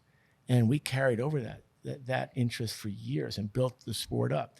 And then inevitably, as things do, they just don't go up forever. Right. And we did. We took a little bit of a dip, and things in the economy hurt us, but we're still driving and trying to get back, get people back and get people interested. It's a more diverse world now for media, as you guys know. Oh, yeah. I mean, like, this podcast didn't exist in 2001. No, never even been thought the of. choices that No. that the young people have now and what they do. And we have to figure out a way to kind of engage with those young people. It's not going to come in mass, but it can come in building something and having good plans. I think we have a really great plan at Fox. I'm hoping that when this contract deal gets sorted, that we'll be back for another, 10 years or more. I want to keep doing this until they literally have to pull me out of the truck, and I'm still going to sneak back in there and take over. I was just about You'll to be a ask runner. that. I was You'll be just a about runner. to ask that question. What, obviously there's a lot of conversations between teams, NASCAR, even just comments overall about what the future looks like, and such as streaming possibilities. What do you envision, or what do you think should happen for the sport to continue to move What do I forward? think should happen? I work for Fox Sports. Well, obviously but if meaning I had for my the- choice, we would have every race. Right. But what's the reality? I think what NASCAR is doing right now is looking at the options.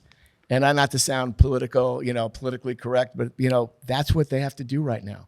Look, we love what we do at Fox. We want to keep this sport.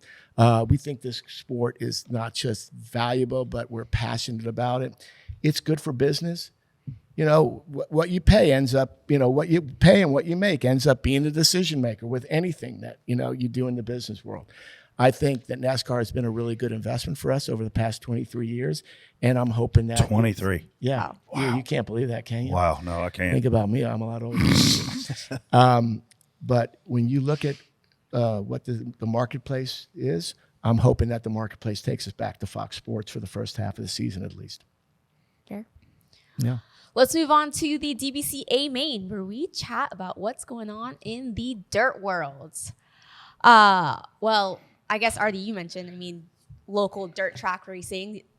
The only thing I know about dirt track racing is that Kyle Larson's really good at it. You think? Christopher Bell's apparently really good at it. Fair. Alex Bowman may have had an issue with it. So that's my dirt race. I work in television, so I know more than anybody, but I know nothing about dirt All track right, racing. here's what I'm going to tell you about dirt racing for me this week, and I love Clint Boyer to death. But if I had to hear him say one more time on the broadcast yesterday that this track races like a dirt track, and want to pull what hair I have left out of my head out, the car was never yawed out on the right rear. As a guy who grew up dirt racing, Clint Boyer should have had more sense than to say the reason Kyle Larson is so good here. Let me tell you something, Clint. Kyle Larson is good every where we go. It's his best friend. It is his best friend. They're family buddies right now. I'll tell you this about that. I'll use a Clint term. If the juice is worth the squeeze, I won't comment on Clint's comments. Because he's probably listening and go, man, Artie, what the hell are you laying me out like that for? Yeah. Come on, dude. His Yeah. favorite Sounds team's just like that, too. the banana hammocks too, right? Clint loves to argue. He loves to pick another side. I got to tell you the best thing about Clint, well, I don't know if the best thing is that we have this meeting trailer, and he's like Freddie, but he does show up. He's always about 2 minutes late for the production meeting, and we hear him 50 yards before we see him. Yeah.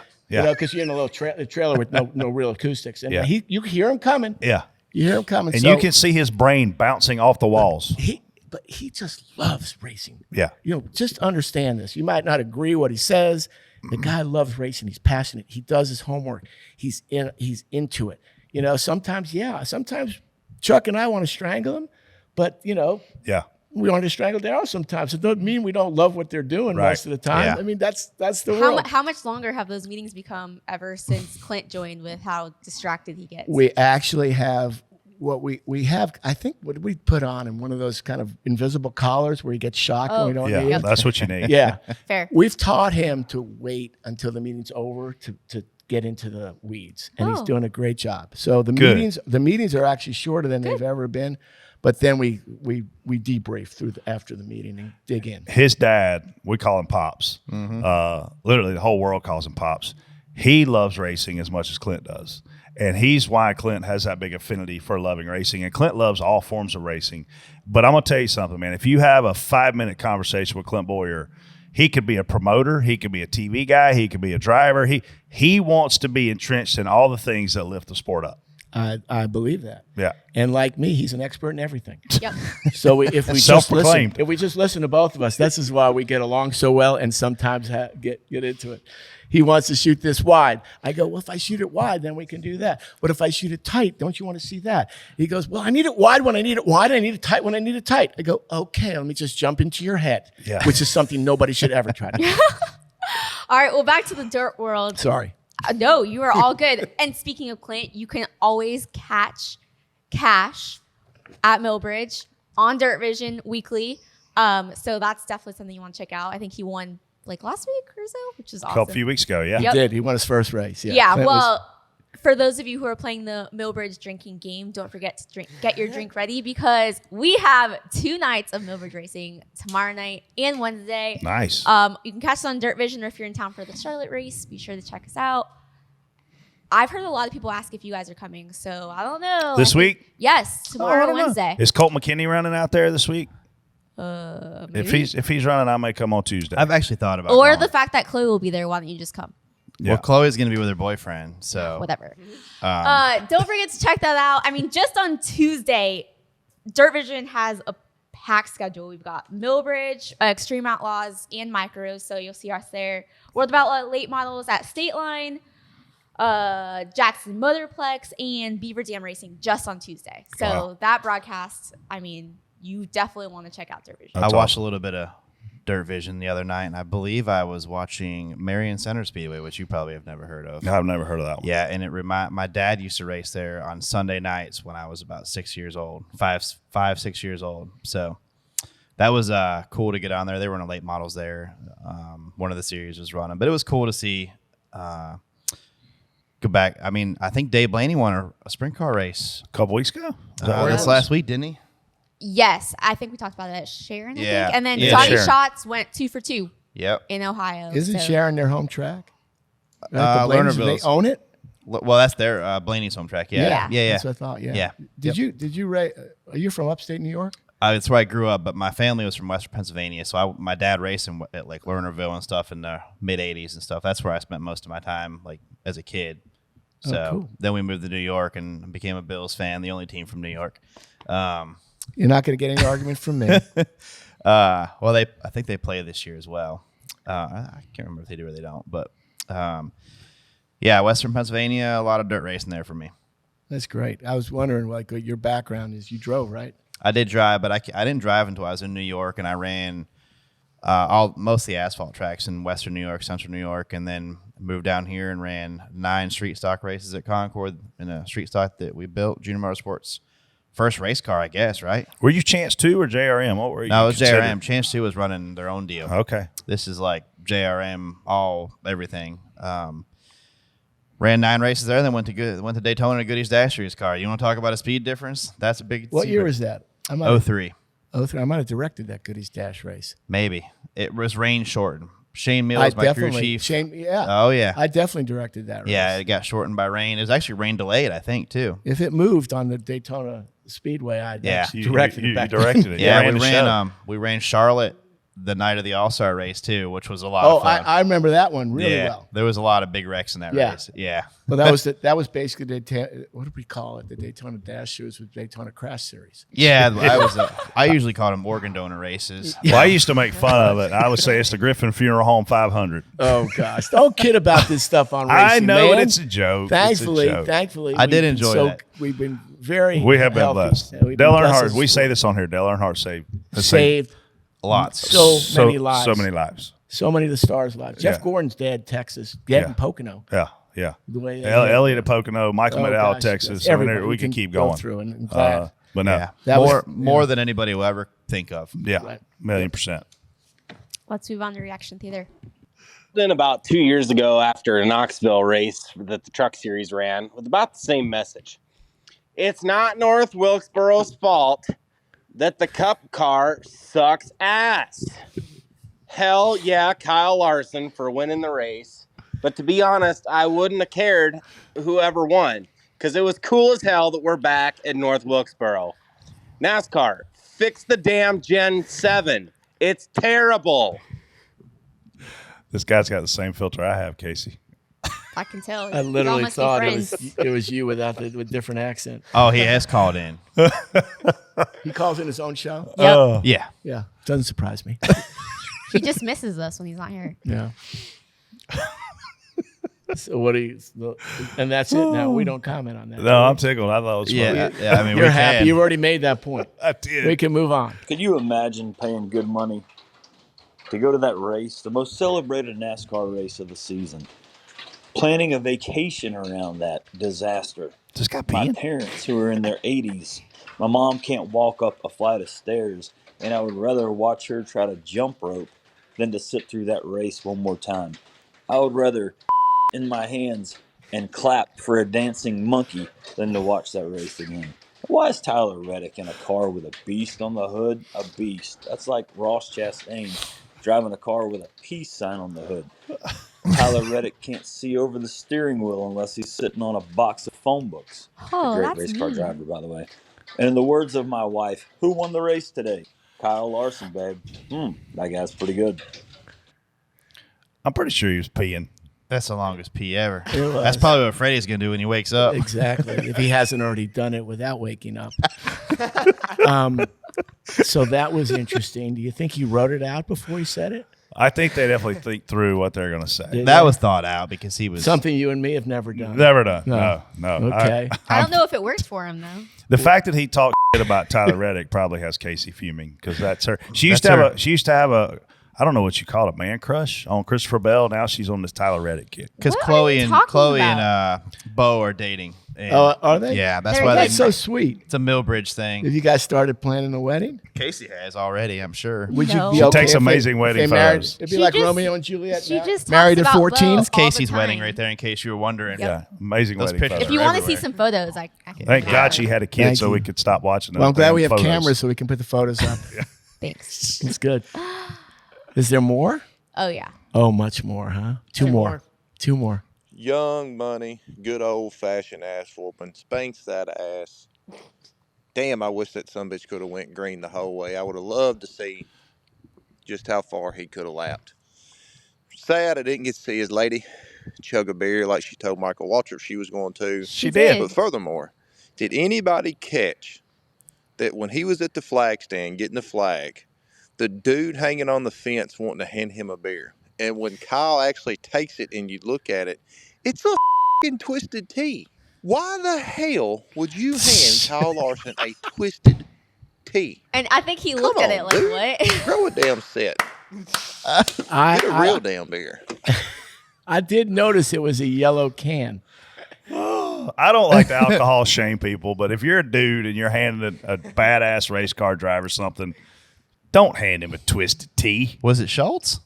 It might have been Jason Schultz. Maybe Jason was in the crowd. Good Lord. Oh, man. Listen, Caitlin chugged a beer. She Multiple- did. She multiple did a great times. job. She was prepared Oh, yeah. Oh, to yeah. do it. Yeah. That was very impressive. Yeah. Now, it did take her a little bit, but she had a game plan going into that. Yeah. And we probably should have done a whole series on that. She or had whole 100. segment. She had 145 Can- laps can- to plan for it.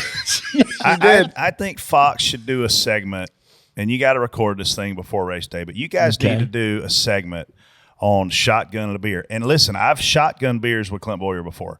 We need Clint and Caitlin in a shotgun off. Yeah. Can we do that, or is that not doable? No, so I'm going to say no. You can do it. Yeah. You could do it. I could do it. Yeah. I don't can't beat just- her.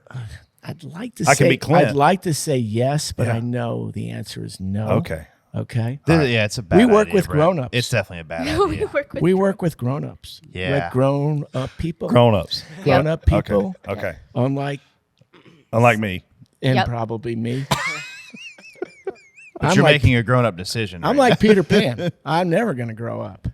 Well, I think Caitlin's persona is amazing. She had on the Winston Cup hat. Well, she brought it. She brought it. She brought it. She brought North Wilkesboro She did it. She energy.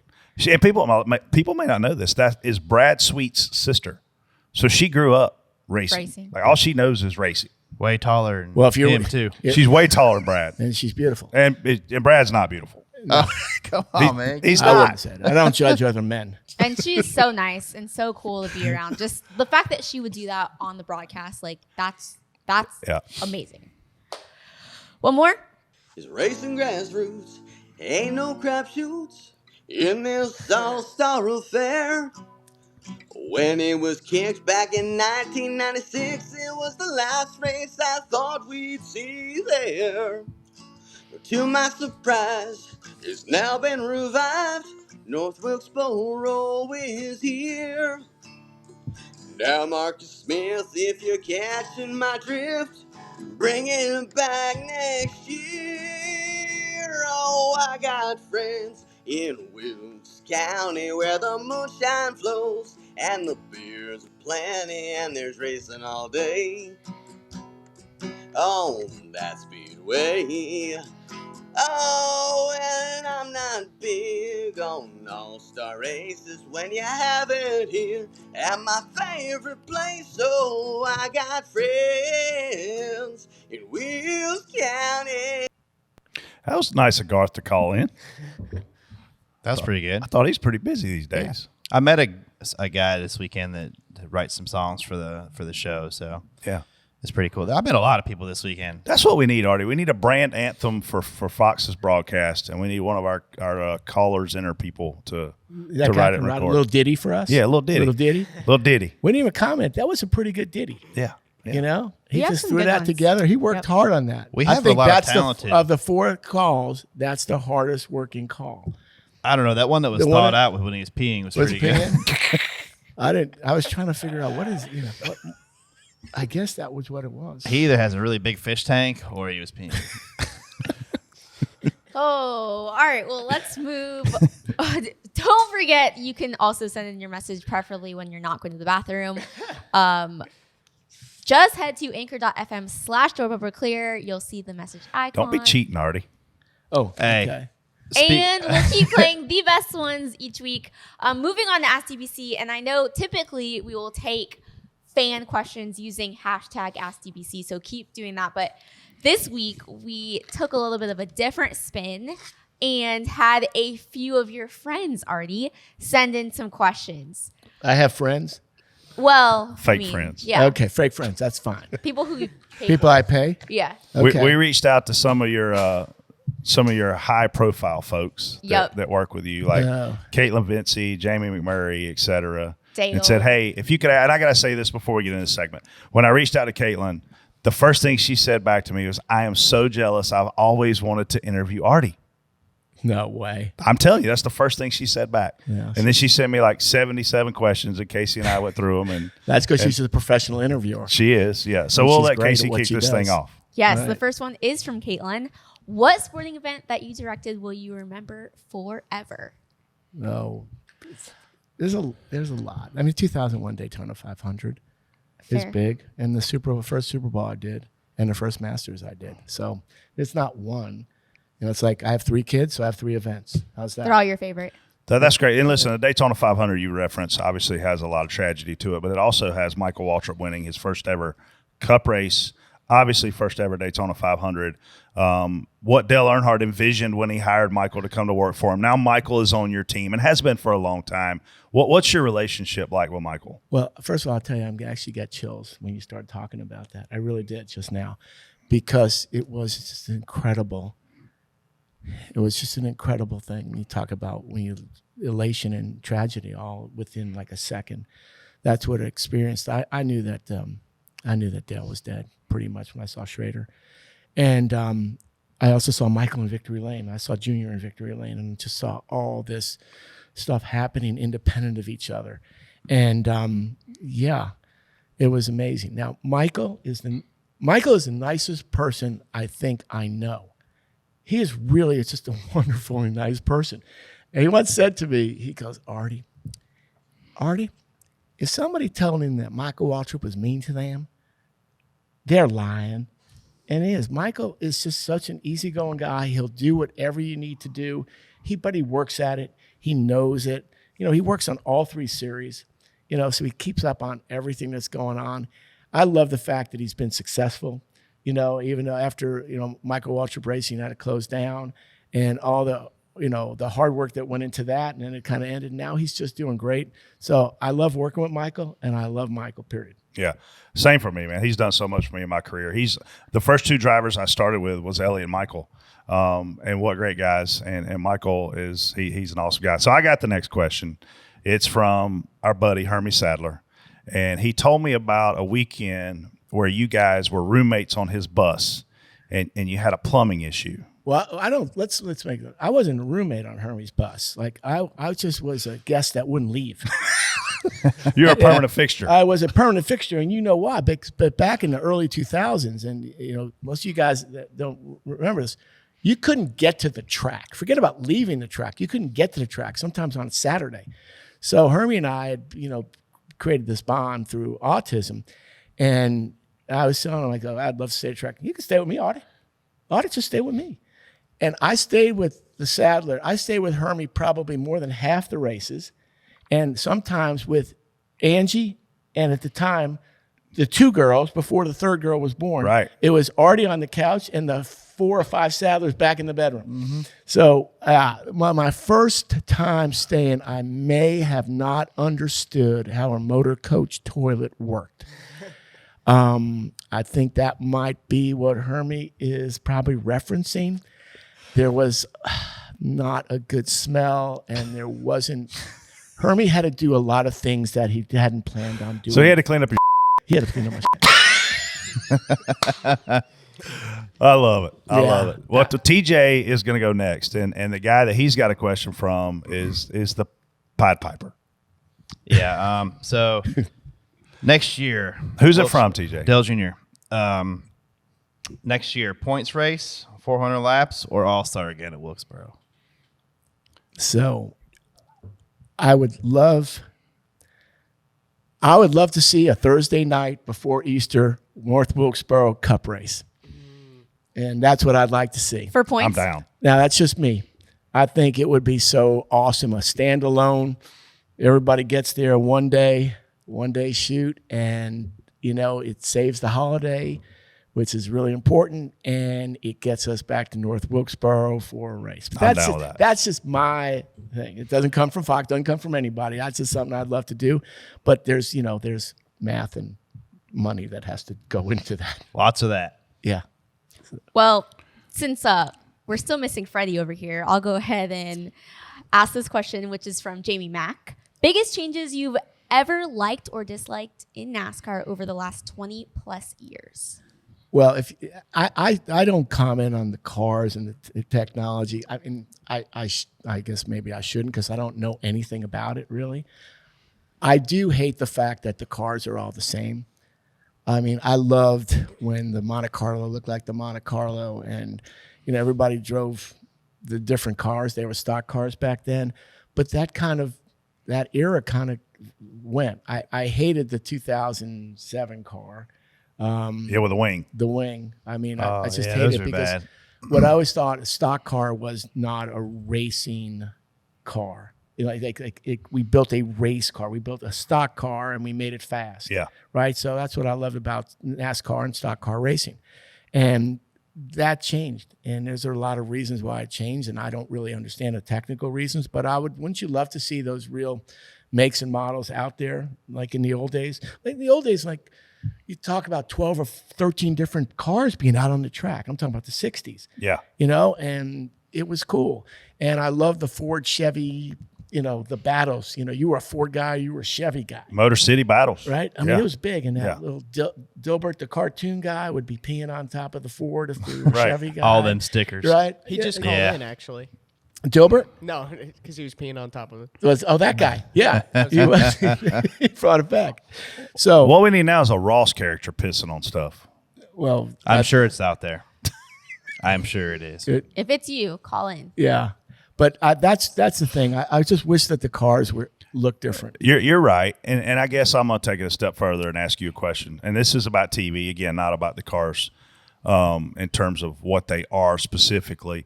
But these bodies are so damn durable. Does it piss you off when you see guys just bang into things and they don't have to pit to fix it anymore? Like from a production standpoint, not from the technical standpoint of making the body.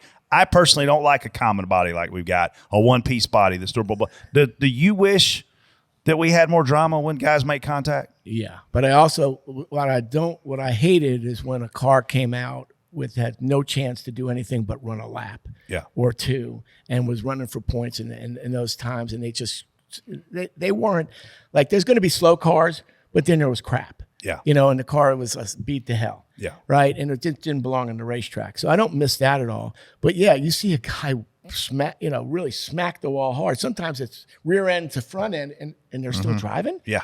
I mean, Michael McDowell. Yesterday was dog track. Yes. Yeah.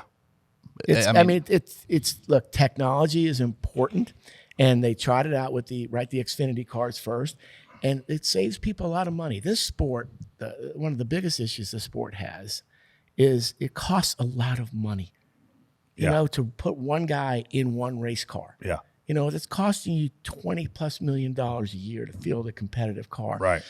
So, we're asking so many different things of the different areas of people. Yeah, we want a sturdy car, a stable car, so we don't have to replace these cars. We don't have to build 32 cars for a season. And then we're kind of criticizing them for, this car's too damn durable. So which way do we want it? Right. Sometimes we want durability, sometimes we don't. We don't, yeah. Okay, what we do need is cautions. We do need cautions. We need more cautions, because when the fields get backed up and they got bunched together, you get great racing. Yeah. And there was some good racing, by the way. We haven't talked about that in the back of the field. Kyle just checked out because he was just damn better than everybody was. Yeah. And the car was better than everyone. They just found that magic sauce between Cliff and him. But there was some good racing that was going on. A caution bunch up the field would have really helped us. Maybe next year we should run a little bit more of heat type stuff. Yeah. I mean, I'm talking about knockout heat stuff. Right. And come out there and. So you like that idea as a TV guy, like run some knockout races. I love, my personal opinion, not disappointing anybody else, is that I would love some knockout races, but I want second chance, and I even want third chance, because I want our stars to have a chance to make sure they're in the main. Here's what I had in my brain yesterday. Yeah. I want to still pay $1 million to the winner, but I want to pay $100,000 to the guy who passes the most cars. I think that's a great idea. But now you also have to do quality passes, because when you start adding up those passes, if you're outside, if you keep dropping back and passing people, right? I can't beat Larson, right? I can't. So I'm going to just keep dropping to the back and then just running to the front. Yeah. Okay. So you also have to count the dropbacks. Right. Okay. You're talking about the guy that starts the deepest and you know what I mean? Like not Larson. I mean, legit.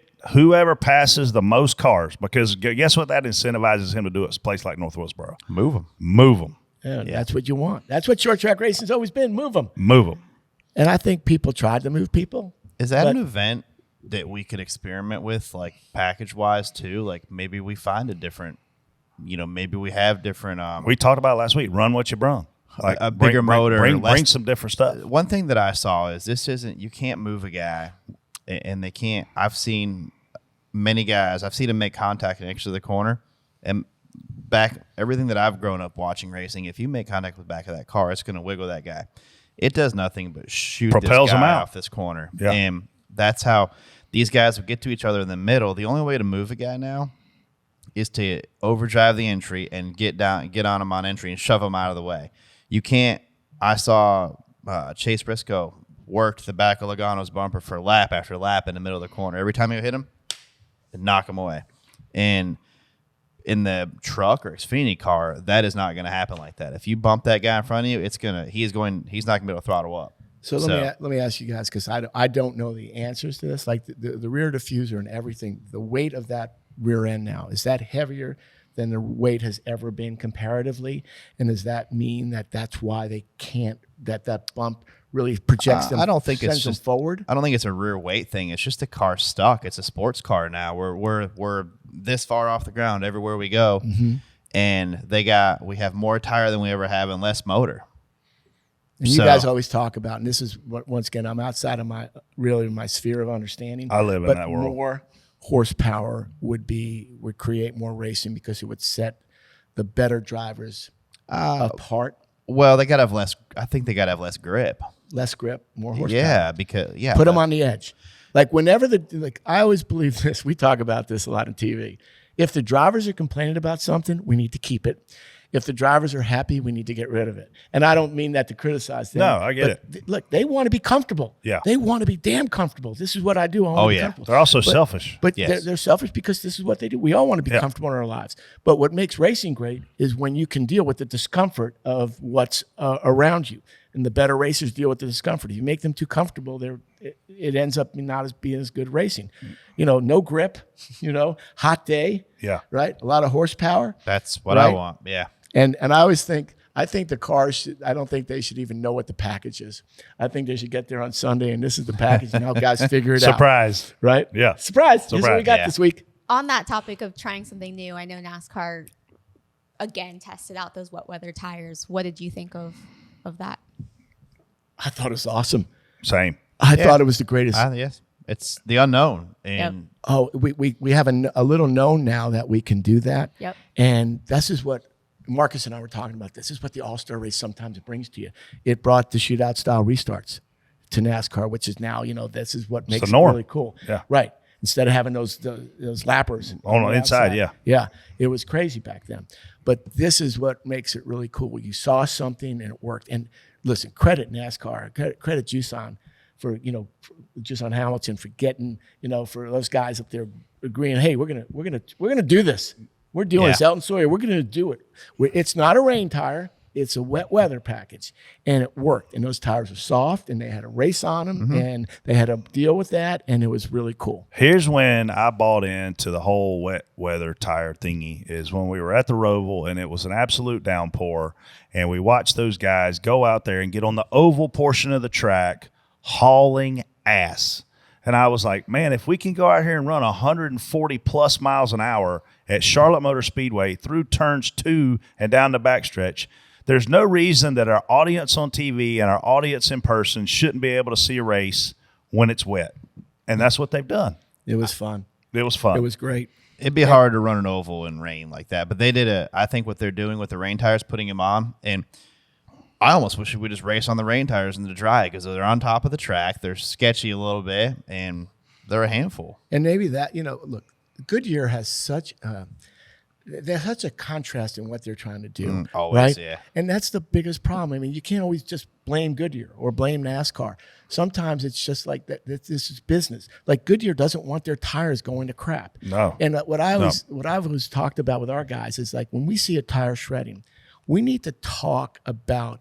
Goodyear said the recommended air pressure is no less than 20 or 14 pounds or whatever the hell it is. Mm-hmm. They started that car at 6. Remember California? This is human error. Exactly. They're trying something. So they paid the price. It's not Goodyear's paying the price. And I think sometimes people are a little bit, I think you live in your own little world and you think that everybody is looking at this world going, you're not going to sell as many tires. But if we talk about the fact that this is what the crew chiefs are doing, this is what the engineers are telling them to do, we're going to start at 6 pounds of air pressure and it'll build up. And then at lap 22, we're right on the sweet spot. If people understand that a little bit, then I don't think Goodyear takes as much heat. No, and listen, Goodyear, they're trying to sell tires to the consumer. Last thing they want is a tire, quote, blowing, because they don't want people to fear blowing a tire if they're a consumer, putting it on their passenger car. And to your point, I am for a soft tire. Our cars have way too much downforce, too little horsepower, and Goodyear has probably the hardest job of anybody with these corner speeds being higher than they've ever freaking been with this particular style of car. Yeah. Well, and oh, by the way, let's go to a track that hadn't been paved since the 80s. Yeah. 81, I think, was when they said it's not just tire pressure either. Like we all know that camber in the right front makes a turn. It's everything that engineers say. Goes right? faster. And they get that, and the crew chief's going, this is how you're going to get fast when you need to be fast. Right. And the technology and the I would tell you the human horsepower mentality that goes into setting these cars up now, it's just remarkable to me. Yeah. How much goes into it. I don't think people really understand how many people are working on making this car go fast and doing the right things. And I'm amazed at the technology that NASCAR has. And maybe that's one of the problems is that, back in the day, we run carburetors and manifolds and we're not getting into that IndyCar stuff. We're not getting into that Formula One crap. We're just going to be old school driving. Right. Right.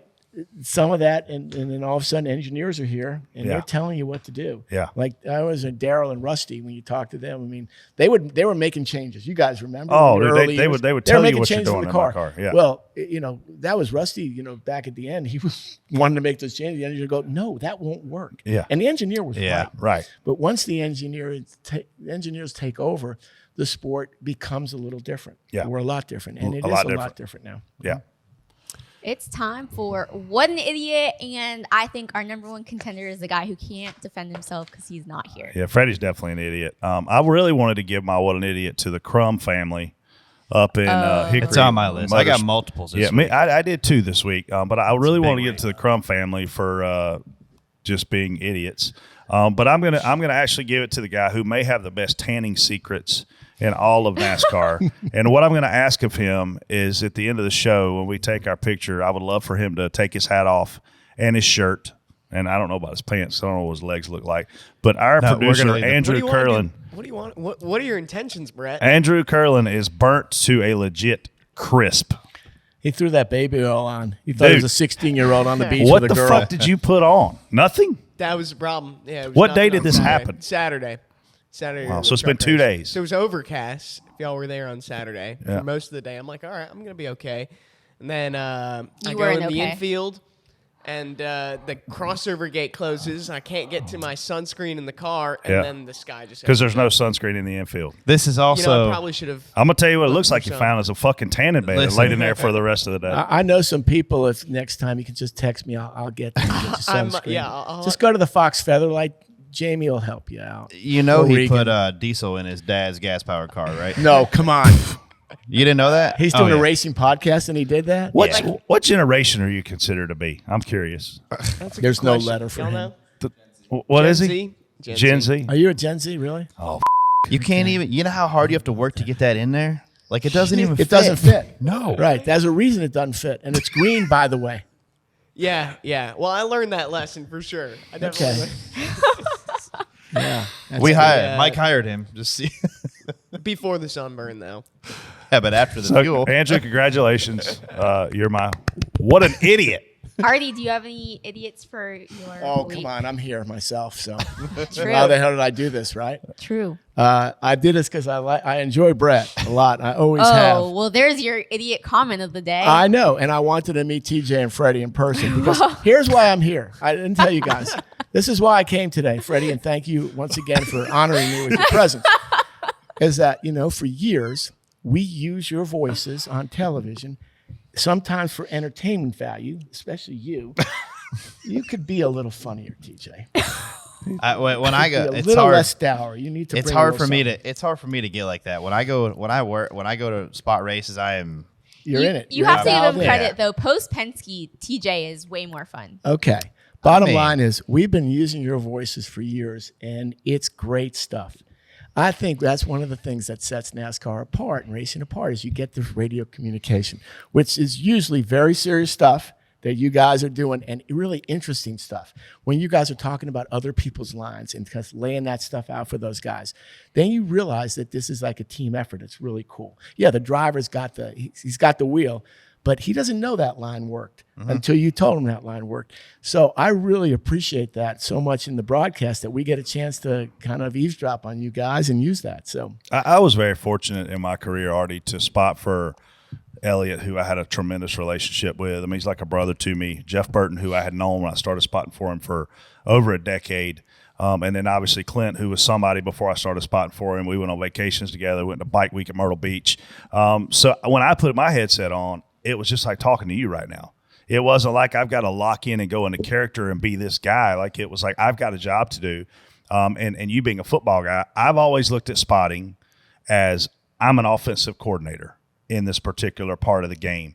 And the offensive coordinator has a job to do, and I take that job very serious. Safety first and competition second, because the last thing I want my guy to do is wreck, and the first thing I want my guy to do is haul ass. So what can I do to keep him in the moment, keep him safe, keep him hauling ass, but at the same time, if we're under caution or something stupid happens, my personality is to say it like I see it. So I appreciate you saying that, because I can tell you, I personally love watching and hearing Radioactive unless my name is on the screen. And then I'm like, oh, What did I say? Because I just never know. I love Radioactive Tuesday. I watch, I watch the Hub, and Tuesday, of course, is my favorite day to watch the Hub. And I always want it to be interesting. I want to see who was funny. I want to hear the good, good stuff. And Radioactive is one of the great things. And we can access that stuff. Yeah. Live. Yeah. And we're trying to do it. We're actually working on the technology that Radioactive kind of uses because they have time to break it down. But we've got this technology that we're working on, which does kind of do the readout like Formula One has. Wow. Yeah. So it's not perfected yet. It's still a little bit of a science experiment. But I would love to be able to do more of it. Look, Clint, you shouldn't be listening to this, or Mike, or anybody else in the booth, but it would be cool to just do a race with natural sound. Right. And you do need some. That would be some cool, PA especially a stuff. short race. But and by the way, short races. Maybe on Saturdays we have short races with Cup guys, little sprint stuff like they're doing at F1 now. Just get the crowd out there to see these guys race a little bit. But doing the radio and listening to you guys work is really a lot of fun. My favorite Clint Boyer conversation we ever had under caution over the radio is, I don't know what happened, but a Kenny Rogers song.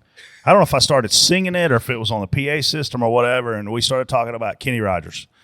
And then we started talking about Islands in the Stream with Dolly Parton. And I asked Clint point blank, I said, man, do you think they ever did it? So we were talking about Kenny and Dolly and making Whoopi. Remember that love show? What was that? Was it Love Connection? Love Connection. Chuck Woolery. Yeah, Chuck Woolery. 2 and 2. They talked about Whoopi. Of course. I was like, you think Kenny and Dolly ever did it? Jeez. I'm up there trying to figure out who's got what sets of tires left and who's on different strategy. That's Brett's the over engineer's here. problem. Well, you never work with Boyer. Good Lord. If we'd have kept it serious with him, we'd have been in big trouble. I will say that we did have, when I was with Dale Jr., we had our own little system. You'll hear me say, I used to say 1 bar. That meant The Redskins won? No, that was the pizza delivery. Pizza delivery, okay. If I said, hey, the pizza just got delivered, it means I saw the Washington had won. But no, we had a system of, if you went by us and you hit us in the door, you'd be 1 bar, like your cell phone signal. It's not very good. Oh, okay. Yeah, we were like, hey, outside 1 bar. That means give that guy a little bit more room. Right. So yeah, we had a system. Who was your? Wait a second. Hold on. Okay. That's what you had. Oh, yeah. 1 bar. 1 bar. Yeah, if somebody got that's into us and he got, I want to know who a 2 1 bar bars. was.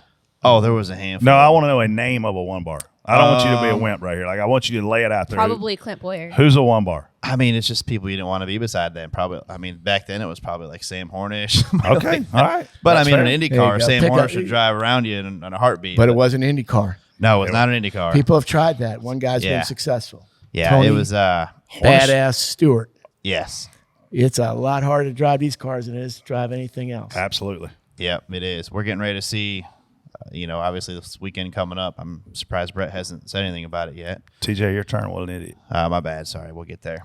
I got 3 of them. Oh, wow. Well, the Hickory fight is ridiculous. Yeah. That's that I from what I saw on track you should never use your car as a weapon like that. Like there's a difference between me brushing. I brush you into the wall a little bit. You send me up there, and it wasn't even like a bad. It was just like a nudge. Didn't even mess them up bad, and then. The right hook really makes me mad on the front, missing it, and then actually putting other people involved in the wreck that weren't even a part of it. Then the whole thing on the spotter stand where one guy walks up and just blindsides another guy, breaks his nose, swells his eyes shut, then starts kicking him when he's on the ground. These people should probably be suspended from all the racetracks that they try Arrested. to go to.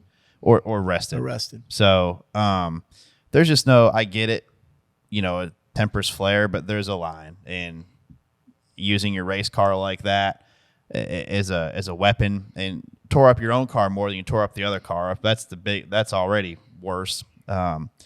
Just no place in it for that. And I know Landon a little bit. I know his dad, and I raced against his dad many times in a Dash series. Really good guy. But that's just short track racing. There was nothing there that I saw that deserved a guy to get his nose broke, his eyes swelled shut, and a tore up race car. So that's my first what an idiot. My second one was Freddie for getting kind of stuck in the racetrack with the gates. I don't know if you guys knew that or not. Oh, Truck race stuff. We're getting ready to roll off for the truck race, and there's no Freddie. Well, apparently he was stuck inside the racetrack. So wow. yeah. Now, I'll tell you that last week when you introduced him, right? When he introduced himself, he said, spotter for Bubba Wallace in the Cup Series and for the Truck Series. Well, that's right. I sputtered for Bubba.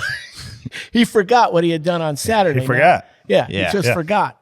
Saturday, I guess, was that far away. Yeah. So it doesn't surprise me what's happening. No, he got up there super late. So, and then obviously Freddie for completely throwing away his obligations this morning of his other part-time job. So, and then the individual behind the spotter stand, there's a row of porta-johns. Yep. I'm sure you saw them there. I did. Yeah. Somebody went into the first one and not to use the restroom for the restroom, but went in there to blow a motor. And that's probably, is that not the last place you'd want to go? You should blow a motor outside. There's nothing but like weeds and stuff out back. Yeah. I don't know how you go in there and blow a motor. That's not the ideal place. So not. And they didn't even make it into the area where you should have thrown up too. It was like everywhere. I didn't know that this was going to include gastrointestinal We didn't distress, Yeah. as well as Well, people would open the door to go in there and be like, violent puking. nope, not going. Yeah. Just what we Okay. needed. It was definitely violent. Well, I think that's a perfect time to move on to DBC picks. Congratulations, Brett. You for won a winning. race that didn't even count. Yup, picking Kyle Larson. You guys gave me first pick. I picked the best driver in the world. Well, And you've had a And first guess what pick. he did? Proved successful. You realize you had a first pick a lot right now because you haven't basically. Oh, Yep. You're I'm ahead pretty of much Freddie. I'm not sucking. last And anymore. last year, you used to make fun of me for how much I was losing. Did you give him credit for that? What? You gave him credit for the win? For the win, yeah. He won. we've only been doing this Yeah, for but 5 I years. mean, damn. it's you his give third him- All-Star win, too. You the give All-Star him race? you give him first pick with a whole open roster. So If I don't know, now I'd have thrown the he previous race clearly away. he No, clearly I don't needed know, it. that's- Oh, I would say Freddie goes first. Are we gonna pick for Freddie? He's done. Freddie gets he's a, DNQ. He's You want me to pick- DNS. Did you not want me to start. pick for Yeah, Freddie? pick for no, Freddie. no, I'm no. gonna- I'll No, pick Josh Bialicki. There you go. Okay, That's who he's got. perfect. That is, I like. You didn't Actually, I do expect like, that, did you? I do You like got- that idea.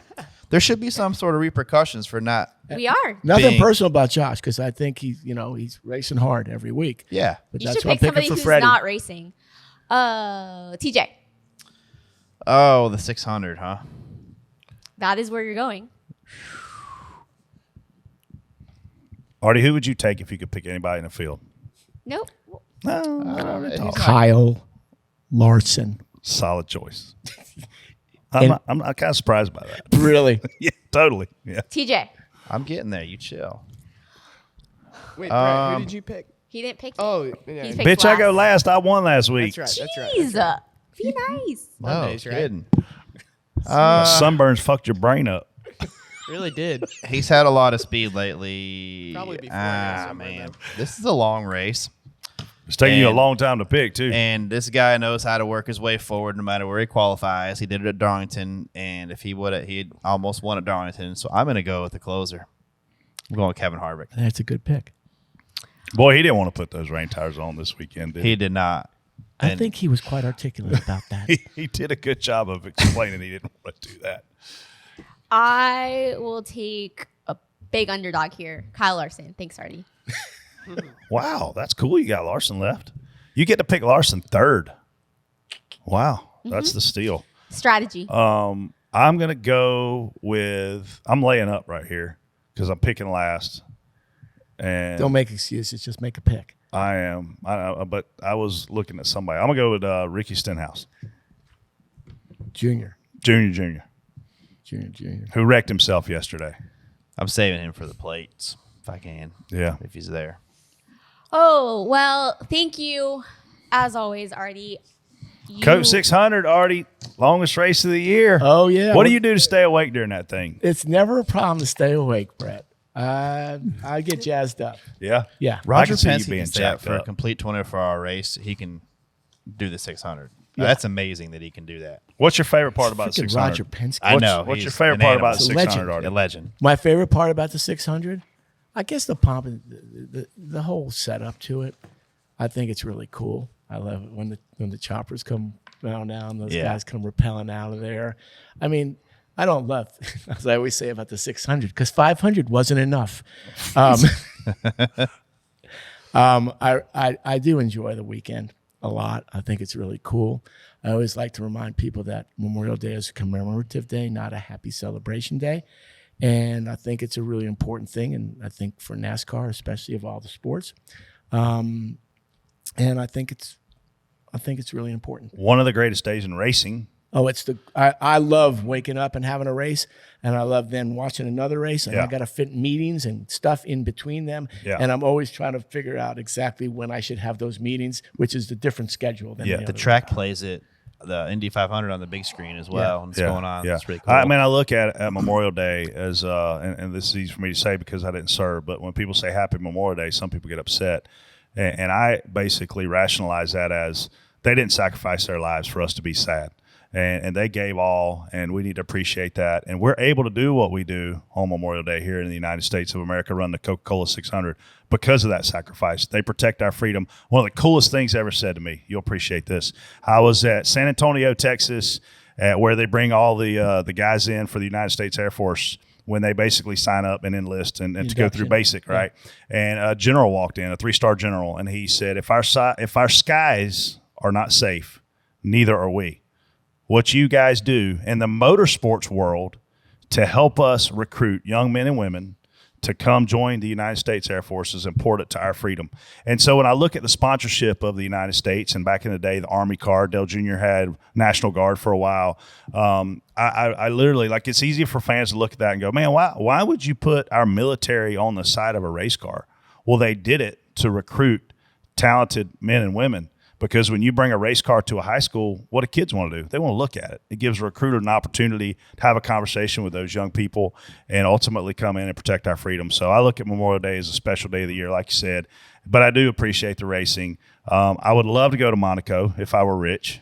I would love to. I would love to direct the Indy 500 and the Coke in one day. God. So that almost happened because we were in the bidding for Indy against ABC, right? Yeah. And I walked into the last All-Star game that was played at the old Yankee Stadium, and my boss, the aforementioned David Hill, looked at me. He goes, "Artie, you were almost going to direct the Indy 500 and the Coke 600." And I said, "What happened?"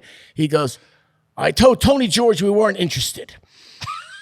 He didn't say it that way. But basically, he said Tony George wasn't interested. He used other words. Yeah. And I Probably go, well, that bums me out. Yeah. He goes, freaking break. Well, there's been drivers that do the double. I don't know if a spotter's ever done the double. That'd be cool. I don't think so. You got to have that plane thing. Yeah. Larson's supposed to run it next year, right? Yes. Yeah. So in theory, his spotter should be able to do the double. Who spots for Larson? Tyler Mont. Oh, okay. Yeah. I should know that, right? There is a I did have a group of fans message me, and it's there's like 3 or 4 of them that are doing the Indy 500. They're going and getting a little 4-seater plane that I guess one of them has, and they're flying to Charlotte to make the 600. Nice. Can I get on that? That's a awesome. cool deal. I thought it was pretty. He asked me if I know if anybody's ever done it. I said I don't. I have never heard of anybody doing that. No, but that's pretty cool. happy Coca-Cola 600, Indy 500, Monaco GP week. Just don't drink until you get. Hey, don't to this forget one. about drivers only. Drivers only. Drivers only Xfinity race. Yeah. We got Joey and Oh, that's Kevin. always a cool broadcast. It's always great, and these guys are so good. Blaney, I mean, Bubba, I'm pumped. I'm actually directing. I don't usually direct the Xfinity races, but I'm going to direct, and Pam's going to produce. You bring up Bubba's name. I want to talk about this for a minute. He was caught flipping the camera off yesterday, and I want to tell you guys. Was he flipping the camera off? No, he wasn't flipping the camera off. No. That's what I want to talk about. Freddie was supposed to talk about it, but clearly he's not here to talk.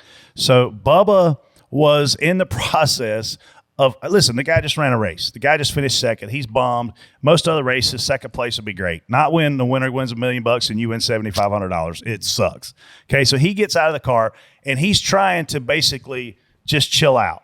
Well, his PR guy's in the background behind the camera, basically making the motion of get your collar corrected so that we can have all of our brands displayed for this interview. And listen, there's a lot of hand signals that go on between guys at the racetrack. But when his PR guy was trying to tell him, or PR gal, I don't know his PR people, when they were trying to tell him basically arrange yourself to be appropriated for this interview, he took the time to hold his middle finger up to basically say, F off. I'm ready. I just ran a race. I'm mad. And that's Bubba's personality. People, listen, if you want to hate Bubba Wallace, that's okay. If you want to love Bubba Wallace, that's okay. I said last night, if I were Bubba Wallace, I would call Vince McMahon today, and I would fly to Connecticut, Bristol, Connecticut, and I would say, put me through 48 Stanford. hours. Is that where it is? Yeah. Okay. Put me through Bristol's where ESPN is. ESPN is. Put me through 48 hours of training of how to be a heel. Because we're to the point to where Bubba is our biggest heel in NASCAR. But listen, this middle finger was not toward the camera guy. No. It wasn't toward Fox Sports. It wasn't toward the fan base. It was toward his PR person. It was a funny dip. It was. Exactly. So let it go. Let it go. Yeah. Let it go. It was just a caught in a moment thing. It wasn't like he was. No, I flip you off all the time. You flip me off all the time. Hey, in my first podcast, can I end this? Yeah, please. Okay, because I have to run to the restroom as Okay. soon as we're over. Is that how we usually finish this? Yeah, up? we Pretty can. much. I will Whether jump Brett over says the it or table. not. Yeah.